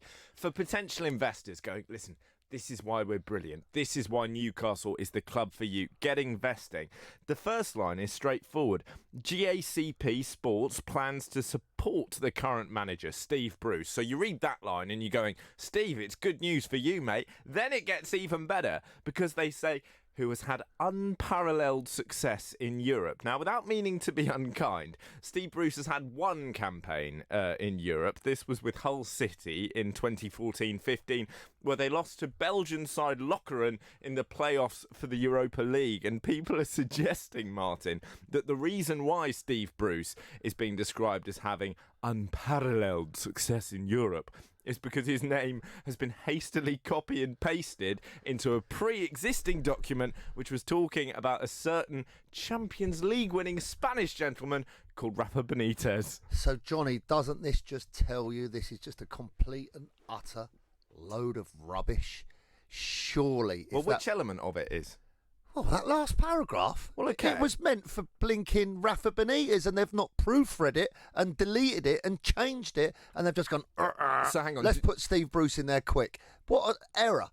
What amateurs, who on earth, if you're going to pay 125 million up front, which is what apparently the pledge is, which is nowhere near enough anyway, nowhere near enough for a Premier League football club with 56,000 mad supporters. Why on earth would you leave that paragraph in? Who's proofread that? What a massive error. Maybe they just really like Steve Bruce. Hey, come on, mate. Good in Europe. He's good on Europe in bloody Portugal, playing golf round the corner from his house. That's the only experience he's had in Europe, apart from one season with Hull City, when I think you said earlier they went out to Lokeren, and they didn't from Belgium. Yeah, and they didn't qualify for the main thing because they got into the playoff by getting to the FA Cup final, so they didn't qualify for the main competition. So how can you take a bid from people that can't proofread a document like that? All right, fair enough, Martin. Well said. Sean Longstaff, by the way, I discovered this morning. How about this? His father was the first player to play 100 times to win 100 caps for the Great Britain ice hockey team. So it's another one of these sporting families, because he was the only bloke who played? Johnny, that is a very, very, very possible Sorry, outcome. It is extremely possible. I I have no idea, to be honest. I don't know how many players on an ice hockey team, but I think it's more than one. So we can't have been the only player, but maybe it's a small team and he was the only one turning up. I don't know, but quite impressive, I thought, nonetheless. It is, and you've got to be well fit and tough. I saw some Nottingham Panthers training. They clatter each other. Oh, my God, they are absolutely tough as. I bet those Longstaff boys are tough, don't you? I bet they are. I think yeah, so. Indeed. And, of course, there are two of them now, which I didn't know last season, but there is a Matty Longstaff. He'll probably be on the bench for Newcastle on Sunday for their game against Leicester. I want to talk a little bit about the lunchtime kickoff tomorrow. It's Sheffield United hosting Liverpool. I thought what Chris Wilder had to say, the Sheffield United manager, before this game was interesting. He was talking about Liverpool's visit to Bramall Lane tomorrow. I want my team to be competitive as always, but I think this is a sort of, for me, a reward for the club and the supporters in the way that they've followed their team through thick and thin. The challenge for us is obviously to compete on Saturday, and the longer term challenge is for this to be a regular fixture. Martin, what's your take on that? Is this kind of game something you can use as a motivation for your players when they're chasing promotion? I've listened to a little bit more of that posh boy Johnny interview and his build-up and his press conference yesterday from Chris, and he said also to his players, we don't want this to be an occasion where we swap shirts and ask for autographs. I thought that was a little bit of quality.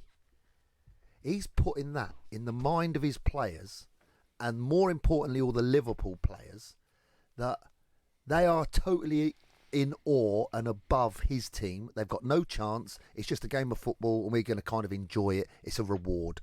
that kind of mentality. And hopefully, I'm sure he'll be hoping, maybe subconsciously, he'll be thinking, Liverpool are going to see all that and realise that we're just here just to be whipped over. Privately, behind that door, he's probably gone through to his players and said, let's give it everything we've got. Let's get an upset. Let's see if we can turn these over. They'll be thinking they're far too good for us. Champions League winners against a team that's just been promoted. We're just whipping boys. Let's get them. I think there really could be an upset tomorrow. And by upset, I think it could be a draw. I'd be really surprised if Sheffield United were to win. I don't think it's impossible, but I think there's two things in its favour. I think one, and it's slightly flippant, but the lunchtime kickoff, I think, is more conducive to an upset than anything else, especially from a fantasy perspective. You've got the fact that players can just sometimes be a little bit upset. I can't see what you've written, Martin. Well, what the good thing and the strength of Sheffield United at the moment is their centre forward that gets a goal with the pace that he's got. Natural What's his born name? goal scorer. Johnny, do you remember him? Is he called Lise Mousset? Yes, that's the one. I hate you, Martin. He's good player. What a signing He's he was. the one. And he's terrible. I'm not having He's this. got 2 goals. One was an own goal. No, it wasn't. The one against Chelsea was given as an own goal. No, it wasn't. He's got 2. They got a point for that, I think, and then point Chelsea. They beat Everton. Joking apart, because Johnny said he was rubbish, and he keeps scoring. Rubbish. He keeps scoring. He's rubbish. And he keeps scoring. Terrible signing. And he keeps scoring. And where I was going to say where he's dangerous, because he's so quick, and Liverpool will dominate possession, and the ball will be in Sheffield United's half, I would imagine, for most of the game. Where he is a danger is that ball that goes in behind, and there'll be big spaces in behind that Liverpool defence. As we saw last week, they closed the pitch really high. There'll be chances for Mousset to get in. Whether he's got enough pace to beat Virgil van Dijk is another question. But Matip on the other side, if he gets one-on-one with him, and the goalkeeper, who's not 100%, I don't think, it could be half a chance. Well, I wanted to talk about the goalkeeping situation, but maybe in a moment, because I think Alisson's coming back to full training on Sunday. I think there's an argument to say that Liverpool have, under the radar a little bit, coped with what could be the biggest injury blow they'll have all season actually really well, as in top of the league, 18 points out of 18 so far. We don't know, obviously, how they'll get on this weekend just yet, but you'd say they're favourites for a win at Sheffield United. But tactically speaking as well, won't Chris Wilder like the look of Liverpool's fullbacks pushing on so far as they do, Alexander-Arnold and Robertson, and these infamous overlapping centre-backs that Sheffield United have got, not to mention their wing-backs that are already stationed pretty wide. There's going to be an opening there, isn't there? Because Liverpool have been caught a few times, a bit high up the pitch, a little bit more vulnerable than they were last season. Yeah, I'm glad you raised that about Sheffield United and their way of playing and their style of playing, and you mentioned their overlapping centre-backs. Well, they play with 3 centre-backs, and when they get the opportunity on the side of the ball that the pitch is on, he allows the right-sided centre-back to go forward and join in and go through into midfield and go all the way, so still leaving 2 at the back, if that makes sense. Yeah. However, to get that to work, you've got to have the ball. And if you haven't got the ball and dominating and making 2 or 3 passes, it's impossible for those centre-halves to go up and join. And the centre-halves go all the way. They don't just go into midfield. They cross it from the wings. If they go forward and it's going down the left wing, they can go all the way into the box. But if you haven't got control of the ball and make a few passes, it's impossible for them to break out. Tomorrow, it will probably be more like 5 at the back, 4 in midfield and 1 up front. And damage limitation, and with the break on this good centre forward Mousset, who's got real pace to get in behind that Liverpool back 4. Would you save him for later, Martin? Bring him on at 70 minutes? Give a tight defence the runarounds? Yeah, that could be the way. But there is part of it also for Sheffield United on a serious note.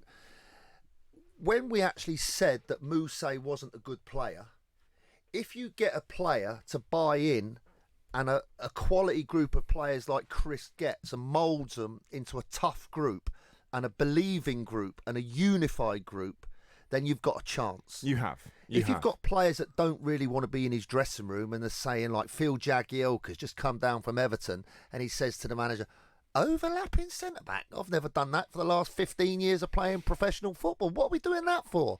Chris Wilder will say, there's the escape button, get out, you're not here. If you've got everyone committed to it, all of a sudden, those players can come a little bit better. And it's a stronger team by being a better unit. Does that make sense? It does make sense. And that's why Mousset, with the pace he's got, Sheffield United have not got that pace in the rest of their players. And that is why probably, Johnny, I said he's quite a good signing. You know what, Martin? I'm glad you've justified that, because I was sitting here thinking, this is a difficult conversation for me, because I'm there with Martin Allen, someone who I see as a kind of footballing father, a broadcaster whose opinion I respect way, way up there, and he's honestly trying to tell me that the Liverpool centre-halves are going to be worried about Lys Mousset, but it turns out they actually might be. Love sport. You're in leakage, you're in leakage. You're in leakage, you're in leakage. You're in leakage. You're in leakage, you're in leakage. Tenna men. Cage. Pants and pads. You're discreet. Masculine. You're right. Secure absorption zone. Buy online or in shops. You're in. Tenna men. Keep control. Urine? No. Hi, I'm Barry. I'm a retired school bursar from Chingford. I thought I was paying too much for my energy and went onto a spokesmansaid.com and found that I could reduce my costs overall by £568 per annum, and I'm very grateful for that help. With a spokesmansaid.com. Fighting for you, saving you money. If you see somebody showing any of the signs of a stroke, you don't have to think about it. You just dial 999. Use the FAST test. F. Face. Has their face fallen on one side? Can they smile? A. Arms. Can they raise both arms and keep them there? S. Speech. Is their speech slurred? T. Time. Time to call 999 if you see any one of these signs. Act fast, make the call, dial 999. Mr. Davies, to start your car insurance policy, you'll have to pay upfront £850 for the year in one single payment. How does that sound? £850? Yes, Mr. Davies. In one go? Yes, Mr. Davies. Today? Yes, Mr. Davies. In one single payment? Yes, Mr. Davies. What? With new Aviva Plus, we won't ask you to pay everything up front. Everyone pays monthly at no extra cost. New Aviva Plus, car insurance the way it should be. Excludes Northern Ireland. This is Love Sport. Well, it's time for the curious tale of Nigel Benn, who is claiming that he is Benjamin Button. He's 55. He hasn't fought in a ring professionally for 23 years, but the former two-weight world champion is getting back on the boxing horse. The question now is this good news for the sport? We are joined on the line by Tom Gray, the associate editor of Ring magazine. Tom, what's going on here? What's behind this? Nigel just simply wants to compete. Ultimately, that's what it's going to come down to. In the build-up to it, you can talk about closure. He doesn't need the money. To me, he just wants to compete. He's never out the gym. I think when you see him like doing pad work and stuff, he looks terrific, and I think he's just got the bit between his teeth to have a fight. And is it really about that? Is this a 55-year-old man who really wants to scrap? Or if we're being honest, is this a 55-year-old man who's been offered quite a big paycheck and quite likes the idea of that as well? Well, I think we can look at it this way. He wouldn't be doing it for free. No fighter is going to get in there and he's not going to prepare to fight for free, and he's not going to get in there to fight for free. So, the money is going to be a motivator, but I don't think that's all that it is. In terms of how long he's going to come back for, is this going to be a one-off fight, or is this actually a proper relaunch of a career?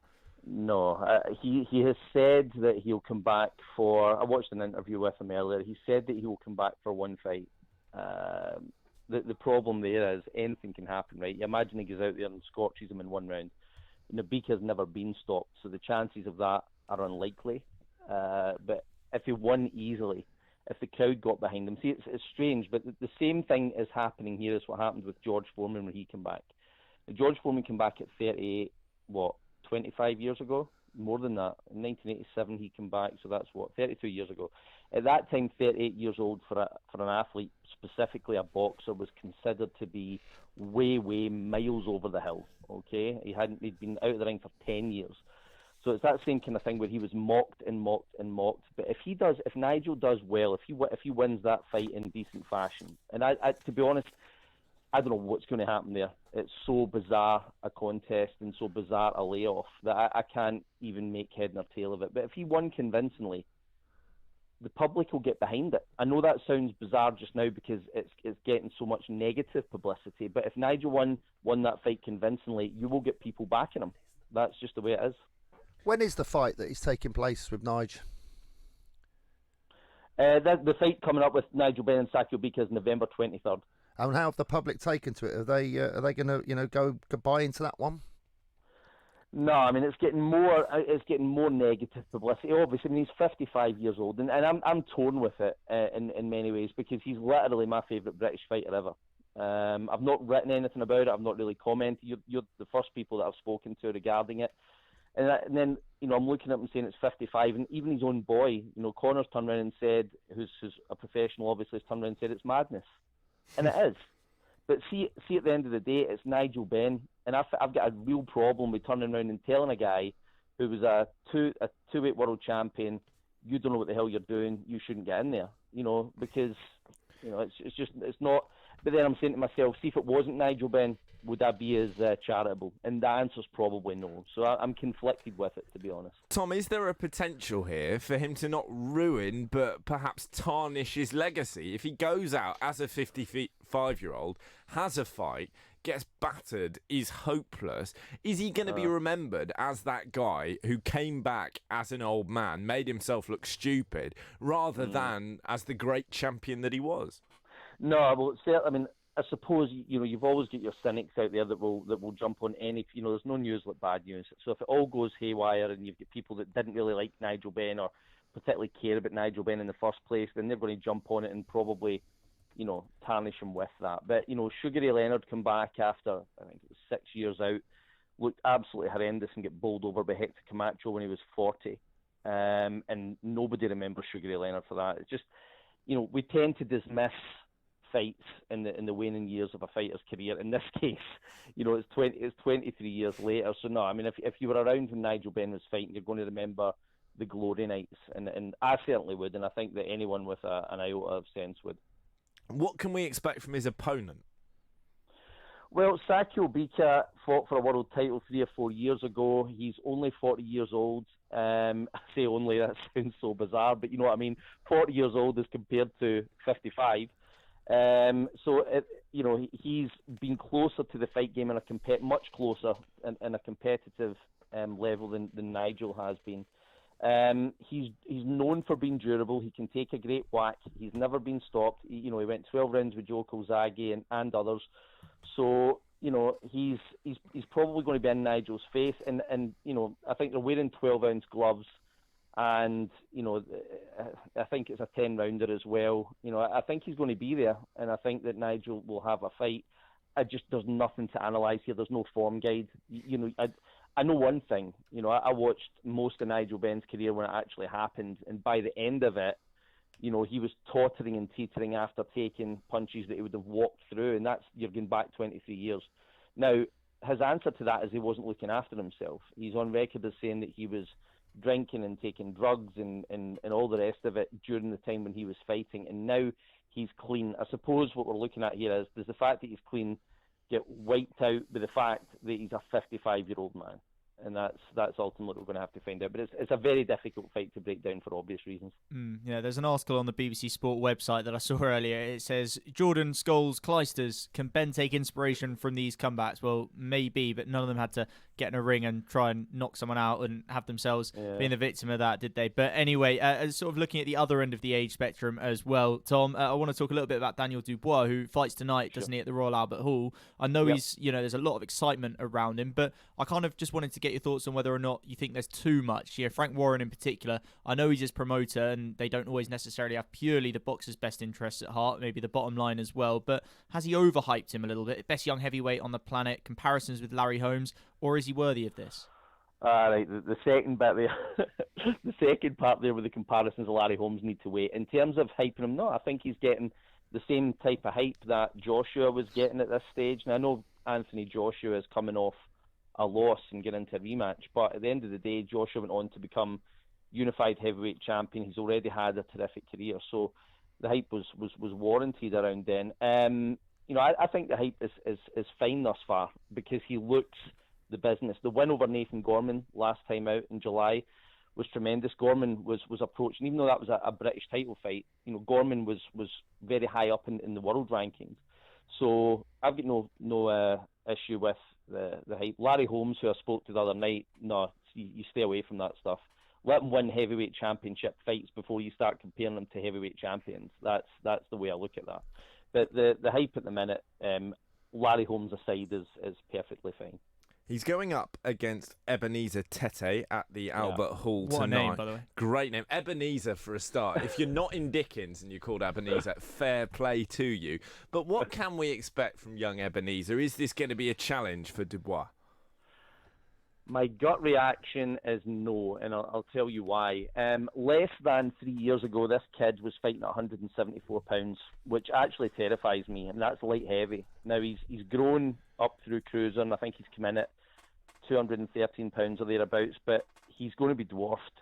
And if you're dwarfed against a man like Daniel Dubois, whose hitting power is incredible, I just don't think he's going to last very long. Well, that's the problem that Martin Allen has every time we spar in the breaks. Tom, lovely to speak to you, as always. Tom Gray there, thank you for your time. I'm looking forward to seeing this Dubois fight. Yeah, Tom Gray, Associate Editor of The Ring magazine. Martin, I'm not going to say your age out on air because that would be improper of me. 45. Okay, if we flip the numbers, you're fairly close to certain Mr. Nigel Benn in age. How about it then? I know you wouldn't necessarily have the legs you had as a player, but a comeback, you could play in a deep-lying midfield role, pull the strings. Johnny, it's a real sore subject that you've brought up for me this afternoon, because only last week I went away to Chicago, in the city there where my son works. And we went to stay with him for a few days to see how he is. It was a lovely little trip. And with a couple of days gone, his girlfriend, a lovely lady called Miriam, got out a little sheet of paper. Miriam, yes, she plays the harp, believe it or not, Johnny. And she said, Martin, she's got a little pamphlet in her hand over the top of the sofa. She said, Martin, how old are you? So I said, why? She said, well, if you're 65, you can go on this bus ride for free. Oh, mate, she thought you were 65, or you even could be. I sat there, Johnny. I looked at her, because you have to be polite, don't you, to your son's girlfriend, which is normal and obvious. I just looked at her and smiled and said, no, it's okay, I'm 55. I was deflated, Johnny, like Was a balloon that's been embarrassed? burst. How did she play that off? Because I think if I told she my laughed. girl, did she? She got away with it. She laughed. You would be terrifying as a father-in-law. Imagine that. Imagine going round your girlfriend or your boyfriend's house for dinner for the first time. Am I going to like your dad? Yeah, he's lovely. Shake the hand. Hi, I used to be known as Mad Dog. I don't think she knows anything like that about me. She just thinks I'm nice. Well, probably for the best. Let's keep her in the dark, shall we? No, so she thought I could have been 65 years old. No, you look much younger than that. Don't worry. Did knock me back a bit, Johnny. Giving your team the coverage they deserve. Love Sport Radio. You're in leakage, you're in leakage. You're in leakage, you're in leakage. You're in leakage. You're in leakage, you're in leakage. Tenna men. Cage. Pants and pads. You're discreet. Masculine. You're secure absorption zone. Buy online or in shops. You're Tenna men. Keep control. Urine? No. Hi, I'm Dean. I work for a successful shipping company in Suffolk. Ever since I heard about people's success with the spokesmansaid.com, I knew I had to investigate for myself. Every time I need to compare car insurance, home insurance and energy bills, I always contact a spokesmansaid.com. This year alone, I saved over £260 on my car insurance and also £585 on my energy bills. I saved big through a spokesmansaid.com, and you could too. With a spokesmansaid.com, fighting for you, saving you money. Please state your reason for this call. I would like to end my home insurance policy. Please state your reason for this call. End my policy. Please enter your 12-digit passcode. Policy ended. Finally. To confirm end of policy, please enter credit card details and pay £50. With Aviva Plus home insurance, you can pay monthly at no extra cost and with no cancellation charges. New Aviva Plus. Insurance the way it should be. Excludes Northern Ireland. Wow! Look how much saturated fat is in these chocolate biscuits. It's surprising how much is in our food and drinks. For us kids, eating too much saturated fat can lead to harmful fat building up inside, which we can't see, increasing the risk of heart disease or stroke when we get older. So be food smart. Download the free Change for Life food scanner app and start making healthier choices today. One thing I've learned is never judge a book by its movie. I'm joking, I never read. This is Love Sport. It's the Posh Boys on Love Sport Drive, where something has caught Martin Allen's wise 65-year-old eye. Can you imagine the shock? We were up like 65 flights in this tower block in Chicago when she told me, crikey, the balcony was tempting, Johnny. Blimey, mate. No, You're madder than I thought. But before we get into what's caught your eye, let's hear from Jurgen Klopp. I know it's something that he said at his press conference, and it was in relation to Joel Matip. And, of course, he joined on a free transfer from Schalke back in 2016. This is what Jurgen Klopp has had to say about that deal today. Joel was always an incredible talent. He played as an 18-year-old boy already for Schalke Bundesliga, so that's not that easy. Even if maybe the respect in England for the Bundesliga is not too big, but it's a strong league, and he played there, and he was always a standout player for them. And he's also gone on to describe him and the deal that they did for him, a free transfer, as probably the best deal he's done in his time in charge of Liverpool. In that time, they've signed Sadio Mane, they've signed Mohamed Salah, of course.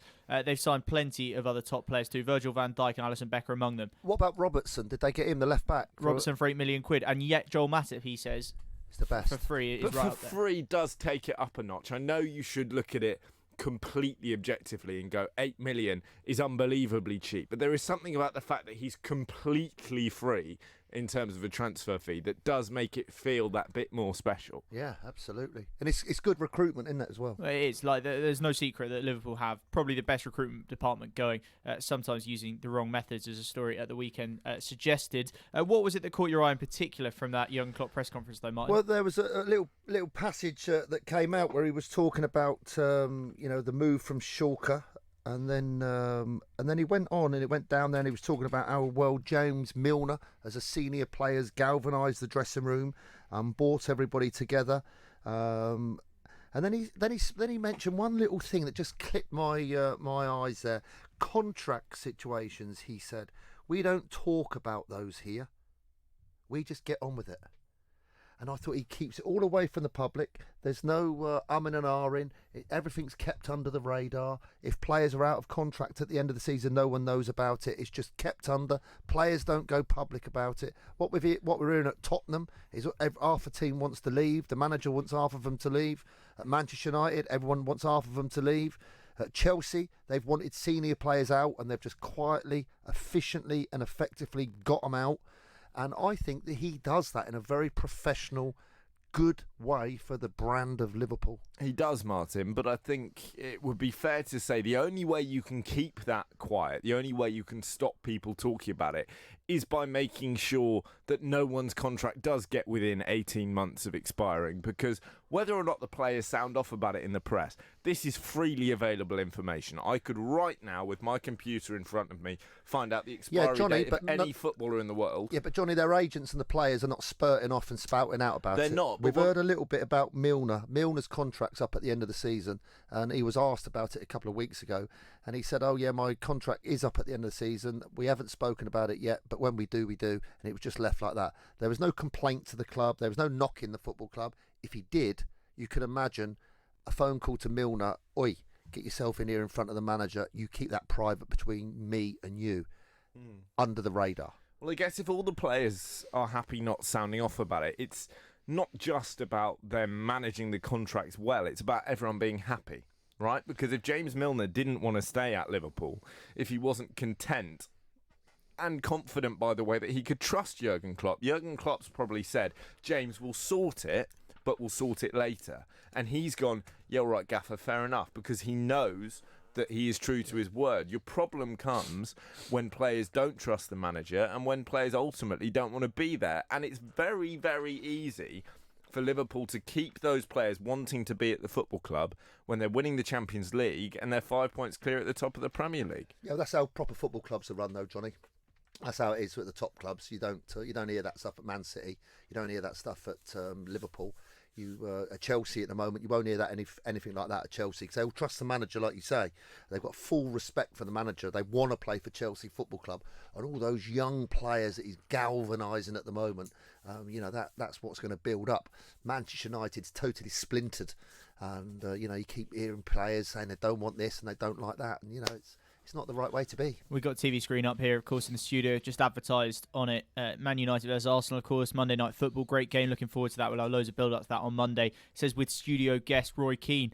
I think Ole Gunnar Solskjaer probably wishes he was a dressing room guest, and a dressing room guest with a pair of shin pads, a pair of football boots as well, because he could do a job in that midfield. I'll tell you that for free, absolutely, right now. Let's talk a little bit of Chelsea. I know you're keen to, Martin, and there's a lot of excitement around the club at the moment. They're playing Brighton at home tomorrow. It's a chance for the first league win at home under Lampard. Got the win in any competition against Grimsby, of course, in the week in the League Cup. Still looking for that first home league win, though, and, of course, a first clean sheet in the league. Here was what Frank Lampard had to say about their attempts to tighten up their defence. Individual moments across the team, set pieces, collective moments as a group, and we work hard to iron them out. But as I said, it's winning games that's important rather than the clean sheet in itself. Is it worrying that they're conceding so many goals? I know that Grimsby's goal the other day was a wonder goal, but when you're sticking 7 past Grimsby and still not keeping a clean sheet, that is a bit worrying. I think you'd be more worried about the Premier League games where they're conceding goals from set plays. They don't have a lot of height in that team. They are weak at defending wide free kicks, defending corners, and that will be a concern, that those young, very, very good technical players are not as good at heading and clearing the ball out. That is probably what he's worried about, not the fact they conceded a goal with half their youth team playing against Grimsby on a Tuesday night. Do you think this is a culture shock? We're talking a lot about this current wave of youngsters at Chelsea and us potentially having a new class of 92 on our hands. And Fikayo Tomori, for example, is a fantastic centre-half. But when he's playing a young team, is it the case that this new wave of defenders aren't getting taught to head the football in the same way? We're seeing less crossing. We're seeing attacking the ball in the air being a less significant part of modern football for elite clubs. Do they just not know how to do it? I think it's an interesting one. Sorry, Matt, I'll let you come in. Obviously, you know more than I do. But I just think straight away of the stuff around Man United. I know it's my club, but of course the big saga of the summer for them was the Harry Maguire thing. And all we heard was United need a dominant centre-half. They need someone who can head the ball. The jokes about Slabhead. And then you saw the video of the warm-up from last week where Lindelof and Maguire were literally just having balls lobbed up to them, jump up, nod it back. Lindelof misses it. And it's like, oh my God, this is like a comedy sketch. It's like something like Harry and Paul. Or I don't know. It was like, surely not. But yeah, we've supposedly been lacking this dominant centre-back. And then you go to other places and you see exactly what Johnny's saying, which is that that's kind of gone out the game. It's more about how good you are with your feet. And it seems to me a little bit that you always say you need what you don't have, and maybe Harry Maguire will come in, he'll do wonders for United in the air, although I don't think he's actually been quite as dominant as he might have been so far. And then next thing we'll hear is, United need a better ball playing centre back or whatever it might be. I think that it's easy to always be sort of casting envious glances around and be thinking, I want a bit of what he can do and what that team's player can do. And actually, just like always, but maybe more so with the emphasis on being able to play it out, you need a balance, don't you? You know, you're not going to make it as a young defender if you can't head the ball. You're not going to make it if you can't pass the ball now. Sorry, what was your question, Johnny? My question was, the way football is going with teams crossing the ball less, an elite team certainly not focusing on the high ball into the area, are these young centre-halves being brought up to be Javier Mascherano ball playing rather than John Terry, aggressive in the header? Well, they've had this problem at Man City, haven't they? They've defending set plays, as we saw in the Champions League semi-final. They are weak and they are poor in that area. They're the smallest team currently in the Premier League. They haven't got many headers of the ball. They don't play. They play with 2 ball-playing centre-backs, and Fernandinho plays just in front, but he can head the ball. So there's basically 3 of them that can head the ball, and the rest of them, not really. And they play out and they play through, and they play through the thirds, and they're brilliant players. But that is certainly a weakness for them. With Liverpool, they've got 2 proper headers of the ball in Matic and Van Dijk. The rest of them, Ronaldo, he can head it and he gets the ball out. Both fullbacks can head it, but they're not dominant headers of the ball. And what you've got at Chelsea, it's just going to take time. These players have only been playing in a youth team 18 months ago, and they've been out on loan at various clubs in the Championship, and it will take time for them to evolve to get to that level. And when they're ready, I think it's a really, really exciting time for Chelsea Football Club. Reece James, I think he might make his debut tomorrow. I'm lucky enough to be going there for that game. It's going to be great to watch him play. It's a really exciting time for Chelsea. Well, Rio Ferdinand said it best. Frank's at the wheel. Love sport. You're in leakage, you're in leakage. You're in leakage, you're in leakage. You're in leakage. You're in leakage, you're in leakage. Tenna men. Cage. Pants and pads. You're discreet. Masculine. You're right. Secure absorption zone. Buy online or in shops. You're Tenna men. Keep control. Urine? No. If you're in business, I bet you hate wasting money. We Do Taxi Tops can help you achieve minimum wastage on your advertising costs and maximum exposure. Our revolutionary taxi tops can target your potential customers in the right place at the right time, so your message has the greatest potential for making an impact. We Do Taxi Tops. Visit wedooh.com. We Do. The smarter, quicker way of advertising in London, supporting London businesses of all sizes. Mr. Davies, to start your car insurance policy, you'll have to pay upfront £850 for the year in one single payment. How does that sound? £850? Yes, Mr. Davies. In one go? Yes, Mr. Davies. Today? Yes, Mr. Davies. In one single payment? Yes, Mr. Davies. What? With new Aviva Plus, we won't ask you to pay everything up front. Everyone pays monthly at no extra cost. New Aviva Plus, car insurance the way it should be. Excludes Northern Ireland. There are many things a mother can pass on to her baby. Her smile, her eye colour, and her immunity to whooping cough. Whooping cough is a very dangerous illness for young babies, and at the moment it's spreading fast. A simple vaccination during your pregnancy can help to protect your baby in their first weeks. Please speak to your GP, nurse, or healthcare professional and pass on your immunity. Well, we've got a cracking hour coming up for you. Posh Boys on Love Sport Drive. You with me, Johnny Burrow, Guy Watts, and our grinning special guest, Martin Allen. Going to be joined on the line by the legendary Ian Holloway. We're going to be talking to James Horwell, former Wallabies captain. Australia, they're good. Are they as good as England? Obviously not. All that and more. We'll, of course, be talking Pochettino, but first, it's time for the news. On digital radio, online, mobile, and smart speaker. This is Love Sport News. From the Sky News Centre at 5. Brexit Secretary Stephen Barclay says it's essential to complete the process to bring people back together. He's been holding talks with the EU's chief negotiator, Michel Barnier, in Brussels. He says the government remains committed to leaving at the end of October and that the crunch point is fast approaching. I think we are coming to the moment of truth in these negotiations. We will see if there's a political will on both sides. We are committed to securing a deal. We're committed to leaving on the 31st of October. The backstop has to go, but with goodwill on both sides, a deal can be done. A 36-year-old man's been charged after the constituency office of Labour MP Jess Phillips was attacked yesterday. Today, she's revealed she's had death threats from members of the public after speaking out against Boris Johnson's tactics. A mother who's admitted murdering 2 of her children and conspiring to murder 4 more has been told she could spend the rest of her life in jail. Details about the deaths of Sarah Barris's teenage sons in Sheffield in May have never been released. Prince Harry says it's been quite emotional retracing the steps of his mother, Princess Diana, 22 years after she walked across a live landmine field in Angola. It's now a bustling market. Prince Harry's described landmines as the unhealed scar of war. I have the utmost admiration and respect for all who do this hazardous work and risk their lives in service of their country. I am incredibly proud, as I know my mother would have been, of the role that the United Kingdom has played in this transformation. Let us consign these weapons to the history books for good. One of the UK's biggest prisons is replacing all its locks and keys over fears that inmates may have been given copies. A man's been arrested at HMP Wandsworth in South London. And Joe Swash has become the 9th celebrity to be announced for the latest series of Dancing on Ice. But the TV presenter admits he hasn't done any exercise since the birth of his first child with partner Stacey Solomon. That's the latest. I'm Tanya Snuggs. Love Sport Radio. On digital radio, online, mobile and smart speaker. This is the Posh Boys on Love Sport Drive.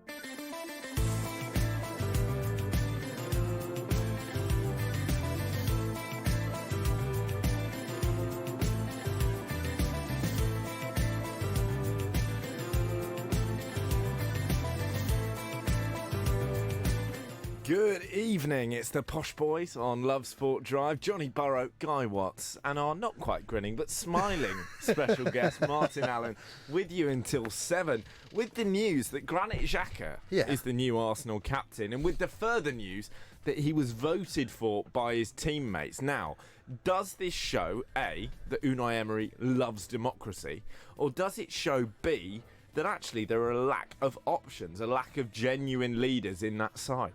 Yeah, I think Granit will be a rock in central midfield for Arsenal this season. Have you seen him play? That's a joke. Right, good. Granit will be a rock. Oh, God. Yeah. You're the posh boy here with all the vocabulary, and you can't get I'm a not basic clever, joke. though. You are. You are clever. What did you go to really. Oxford or Cambridge? Cambridge. Does everybody know that you went to Cambridge? Define everybody. Oh, the public. The only time I've ever been to Cambridge is for a football match. That was a Saturday afternoon. That was it. Did you win? Doubt it. I doubt it. It's a nice place. You're missing out. Was it really nice? Lovely. Did Well, you I feel was born privileged there, to actually go there? Yeah. You're unbelievably lucky to Did go you have there. to wear a black gown and all that? I did. Yeah, on occasion. How many years were you there? 3. But I grew up there, Martin. So I lived there for 11 years. Right. And then I moved, and then I went back. Yeah, and you ended up supporting Arsenal, so you must be quite educated. Is that how it works? Yeah, I think so. You got to pick and choose your team. When Arsene Wenger had those fantastic teams, I suppose you were just growing up, weren't you? I was, yeah. So Proper to glory see them. hunter. It's a funny one with this what he's starting off there with Granit Xhaka being the captain. It's I think it's changed a bit, Johnny. You know, the old-fashioned number 5, big header of the ball, booming centre-back that would organise a lads' night out on a Tuesday. If he'd won on the Saturday, all go down the pub and have a few games of darts and play pool and get drunk, and ended up getting a taxi home, all the captain's idea, and you know, all that Englishy type captain type stuff. I think it's gone a little bit. We're seeing more and more like little centre forwards, like who's the guy at Man City, that little good one? He's a good little Aguero. Has he been captain? No, no, you mean Silva. David Silva, sorry. Silva, he's been a captain up there, isn't he? I mean, he don't head it. He won't tackle anybody. He gets his foot in a little bit. But that captain's changed a little bit more now. And he's more... he's not going to pump his fist and get everybody into position and say, come on, you got to do better than that. It's not like that anymore. Football's not like that anymore. It's a different ball game. It's a different type of captaincy. So perhaps... Granit needs to be given a chance. Is that his first name, Granit? Granit is his first name, yeah. Wow. His brother's first name is Towlant, which is a highly flair first name. Towlant? Towlant. Would you agree with me that this isn't just an Arsenal problem, though? If we look at United, if we look at City, if we look at Chelsea, then there are no leaders of that old-fashioned mould. There are no Roy Keanes. Yeah, but that's there what are I'm no saying. Steven Football's Gerrards. changed. Football's changed. Different way of playing. They now roll the ball out from the goalkeeper to players in their own 6-yard box. I mean, would you have ever seen that? No. No. Who's that baldy goalkeeper Man United had, that French one, Barthez? He used to roll it outside his 18-yard box, two steps on his left foot, and he used to drive it like a McElroy 2-iron the length of the pitch and land it on the D at the other end of the pitch. And people say, oh my God, what an unbelievable kick from the goalkeeper. It was direct play. It was boom, and he used to put it on the spot. It was fantastic. Up to his centre forwards who would bring people into play. And then they would change and play a different way when everybody had backed off into their own half. So No, it's a different type of football now, completely different style of South American style of coaching, training, and the outlook is completely different. Well, earlier on that front, I spoke to former Premier League manager and fans' favourite Ian Holloway. We got his thoughts on what the future holds and on what's next for Mauricio Pochettino. I started by asking him how he used to choose his captain and whether he'd have used a player's vote like Emery did. I like to try and build a relationship with someone who I think can carry my orders out onto the pitch rather than leaving it to the rest of the squad. They all might have friends, they might have this, they might have that, but, bear in mind, Unai Emery is his own man. He can do whatever he wants. He's been really, really successful. I'm not criticising him when I say this, but I'd never do that. I have a different way of choosing my captain. It's very, very important that I have a relationship with him. That's how I do it, but it takes all sorts.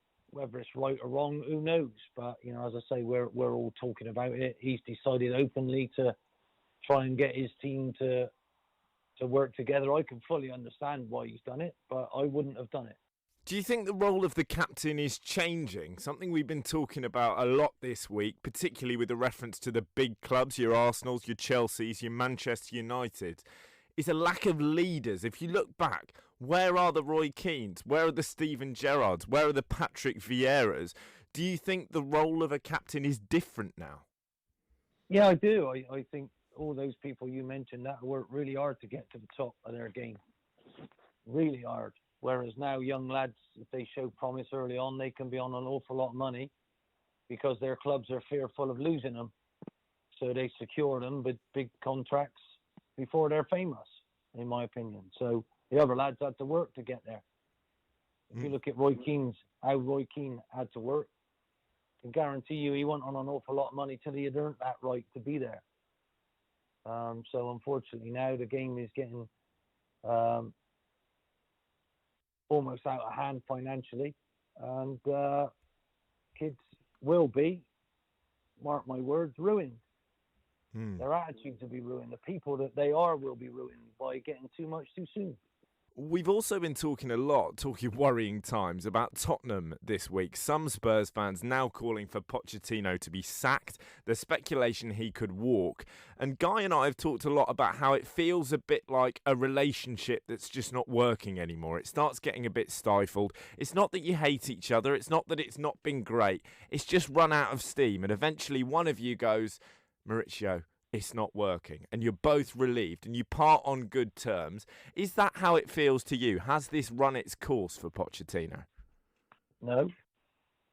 I feel it's really important that we keep a lid on things, and unfortunately, my time at doing it looks like it's fading, whereas Maurizio's still in a wonderful upward curve, I believe. The facts are when you work with younger players and he does it brilliantly. You build a squad. Once you're there for 4, 5, 6 years, you've got to change that squad. Otherwise, it's like a pool of water. It'll get stagnant. And I feel that's a little bit. He wanted to change a fair few players this summer. They knew about it. They're all still there apart from one. He got rid of one. He didn't get a chance to bring in a new squad. Whereas the likes of long-serving people, i.e., Arsene Wenger and Alex Ferguson, they had to build 2 or 3, maybe even 4 different teams, different squads in there, to continue their longevity. Whereas, Maurizio didn't work out.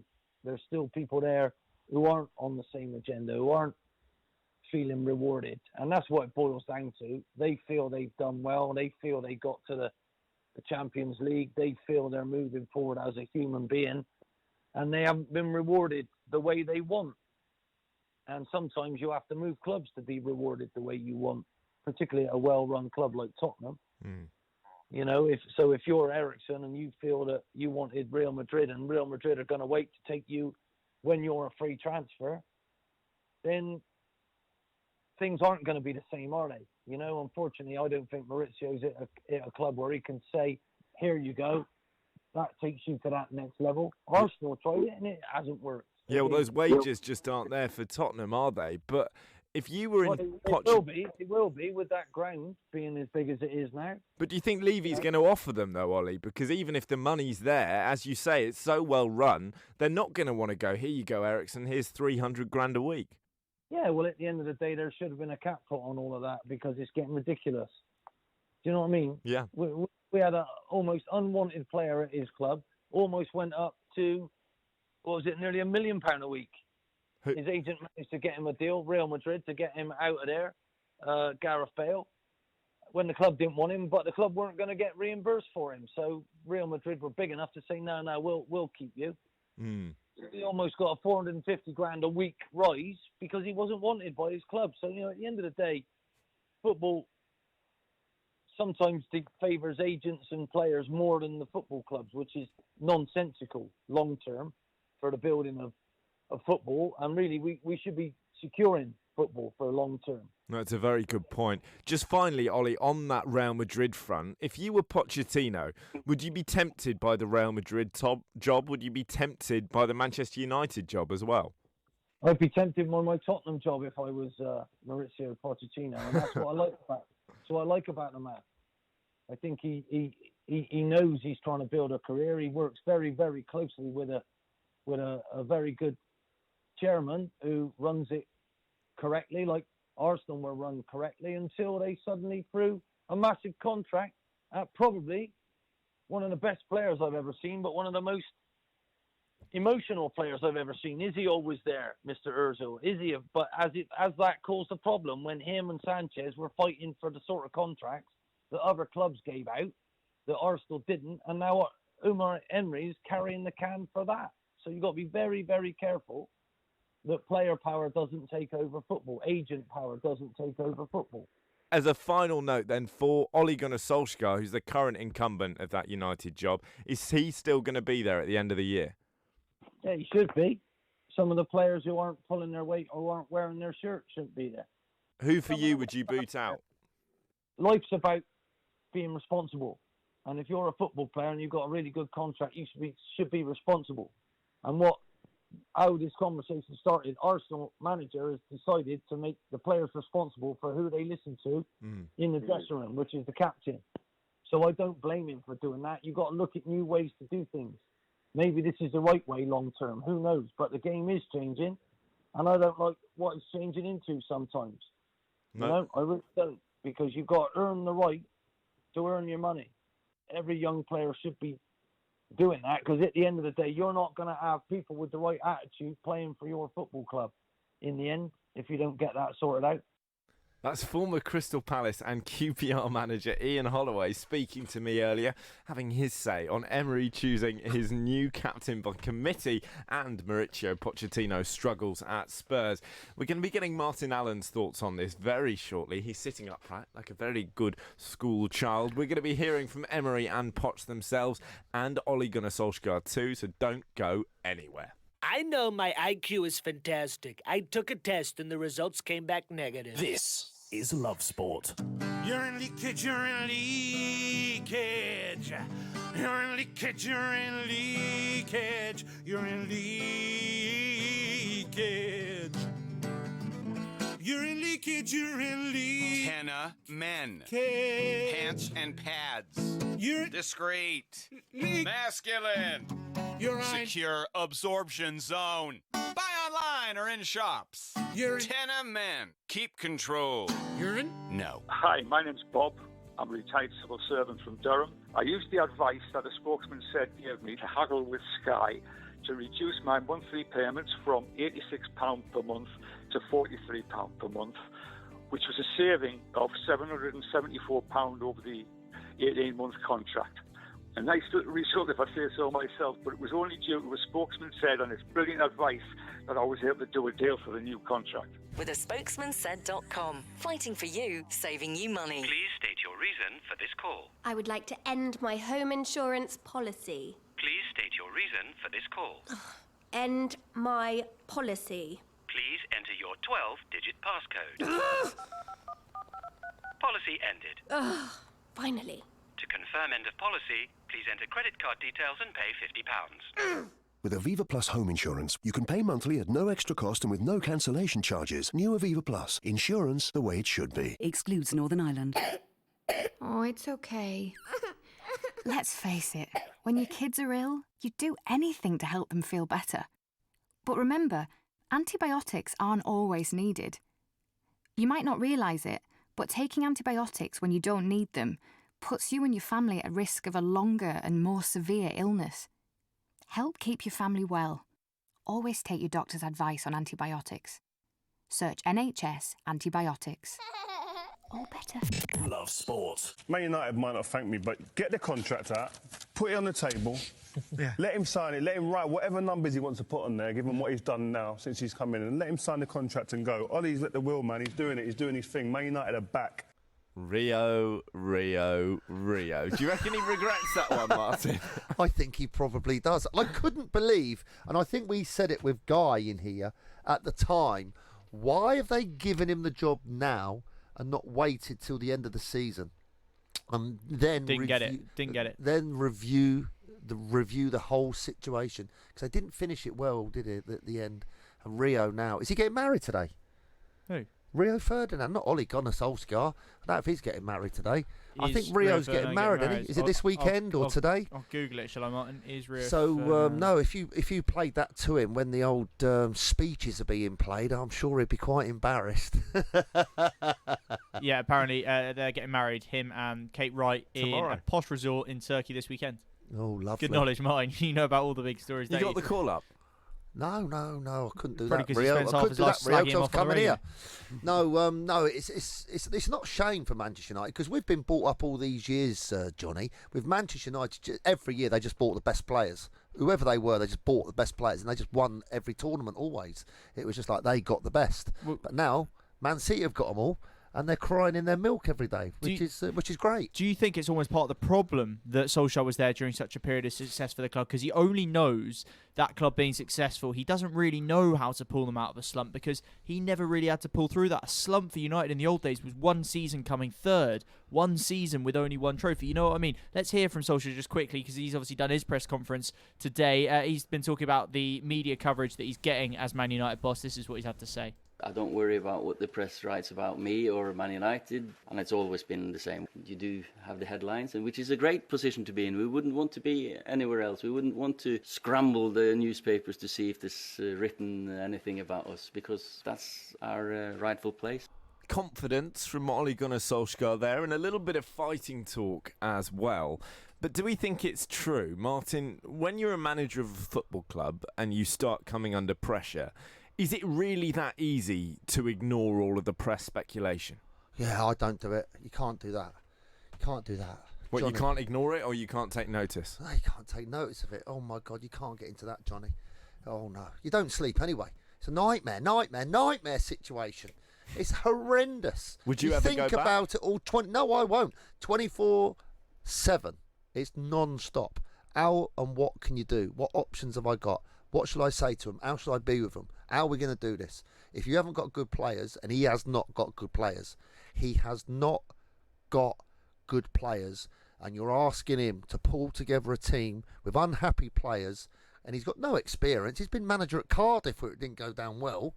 All of a sudden, you've thrust him into one of the biggest clubs in the world, and it's no wonder he's struggling, the poor bloke. His body language, his demeanour, his facial expressions the other night. God, I felt for him. I've been in that position, and it's a nightmare. Whether or not he's taking notice, though, he will have heard the rumours about Pochettino. How can he shut that out? Well, where's he going to hear them from? Everywhere. There's not someone singing outside his house, Pochettino's coming to get you. Do you really think he doesn't know that Pochettino has been linked with the job? Be honest. Well, how's he going to know? The radio, the TV, he his won't listen. wife. He won't watch it. You don't watch it. You don't get involved in it. You just do not. You cannot get involved in all that sort of stuff. And if you do, it's the beginning of the end. You cannot get involved in it. Make a few phone calls if you're allowed to, with hands free on the way home from training. You do your training on the pitch and have your staff meeting after training, staff meeting before training. deal with the players that are not happy, go out and do the training, have a bit of lunch with everybody, make sure Sky Sports is not on the blinking TV, and off you go. Get yourself home, have a little rest, try and get 9 holes of golf, come home and have a bit of dinner, home, watch a film, try and sleep. Next morning, get out on your bike, go for a bike ride, drive into Old Trafford. Come on, boys, let's go. Everything else is irrelevant. You can't do nothing about it, and all it's going to do is totally and utterly stress you out, and it's just not fun. Is it that easy to avoid it? No, it's not easy to avoid it. No, it's not, especially around your loved ones and the people close to you. It's very, very difficult. And as I said earlier with the Arsenal support on the Underground the other night, people are getting more and more critical.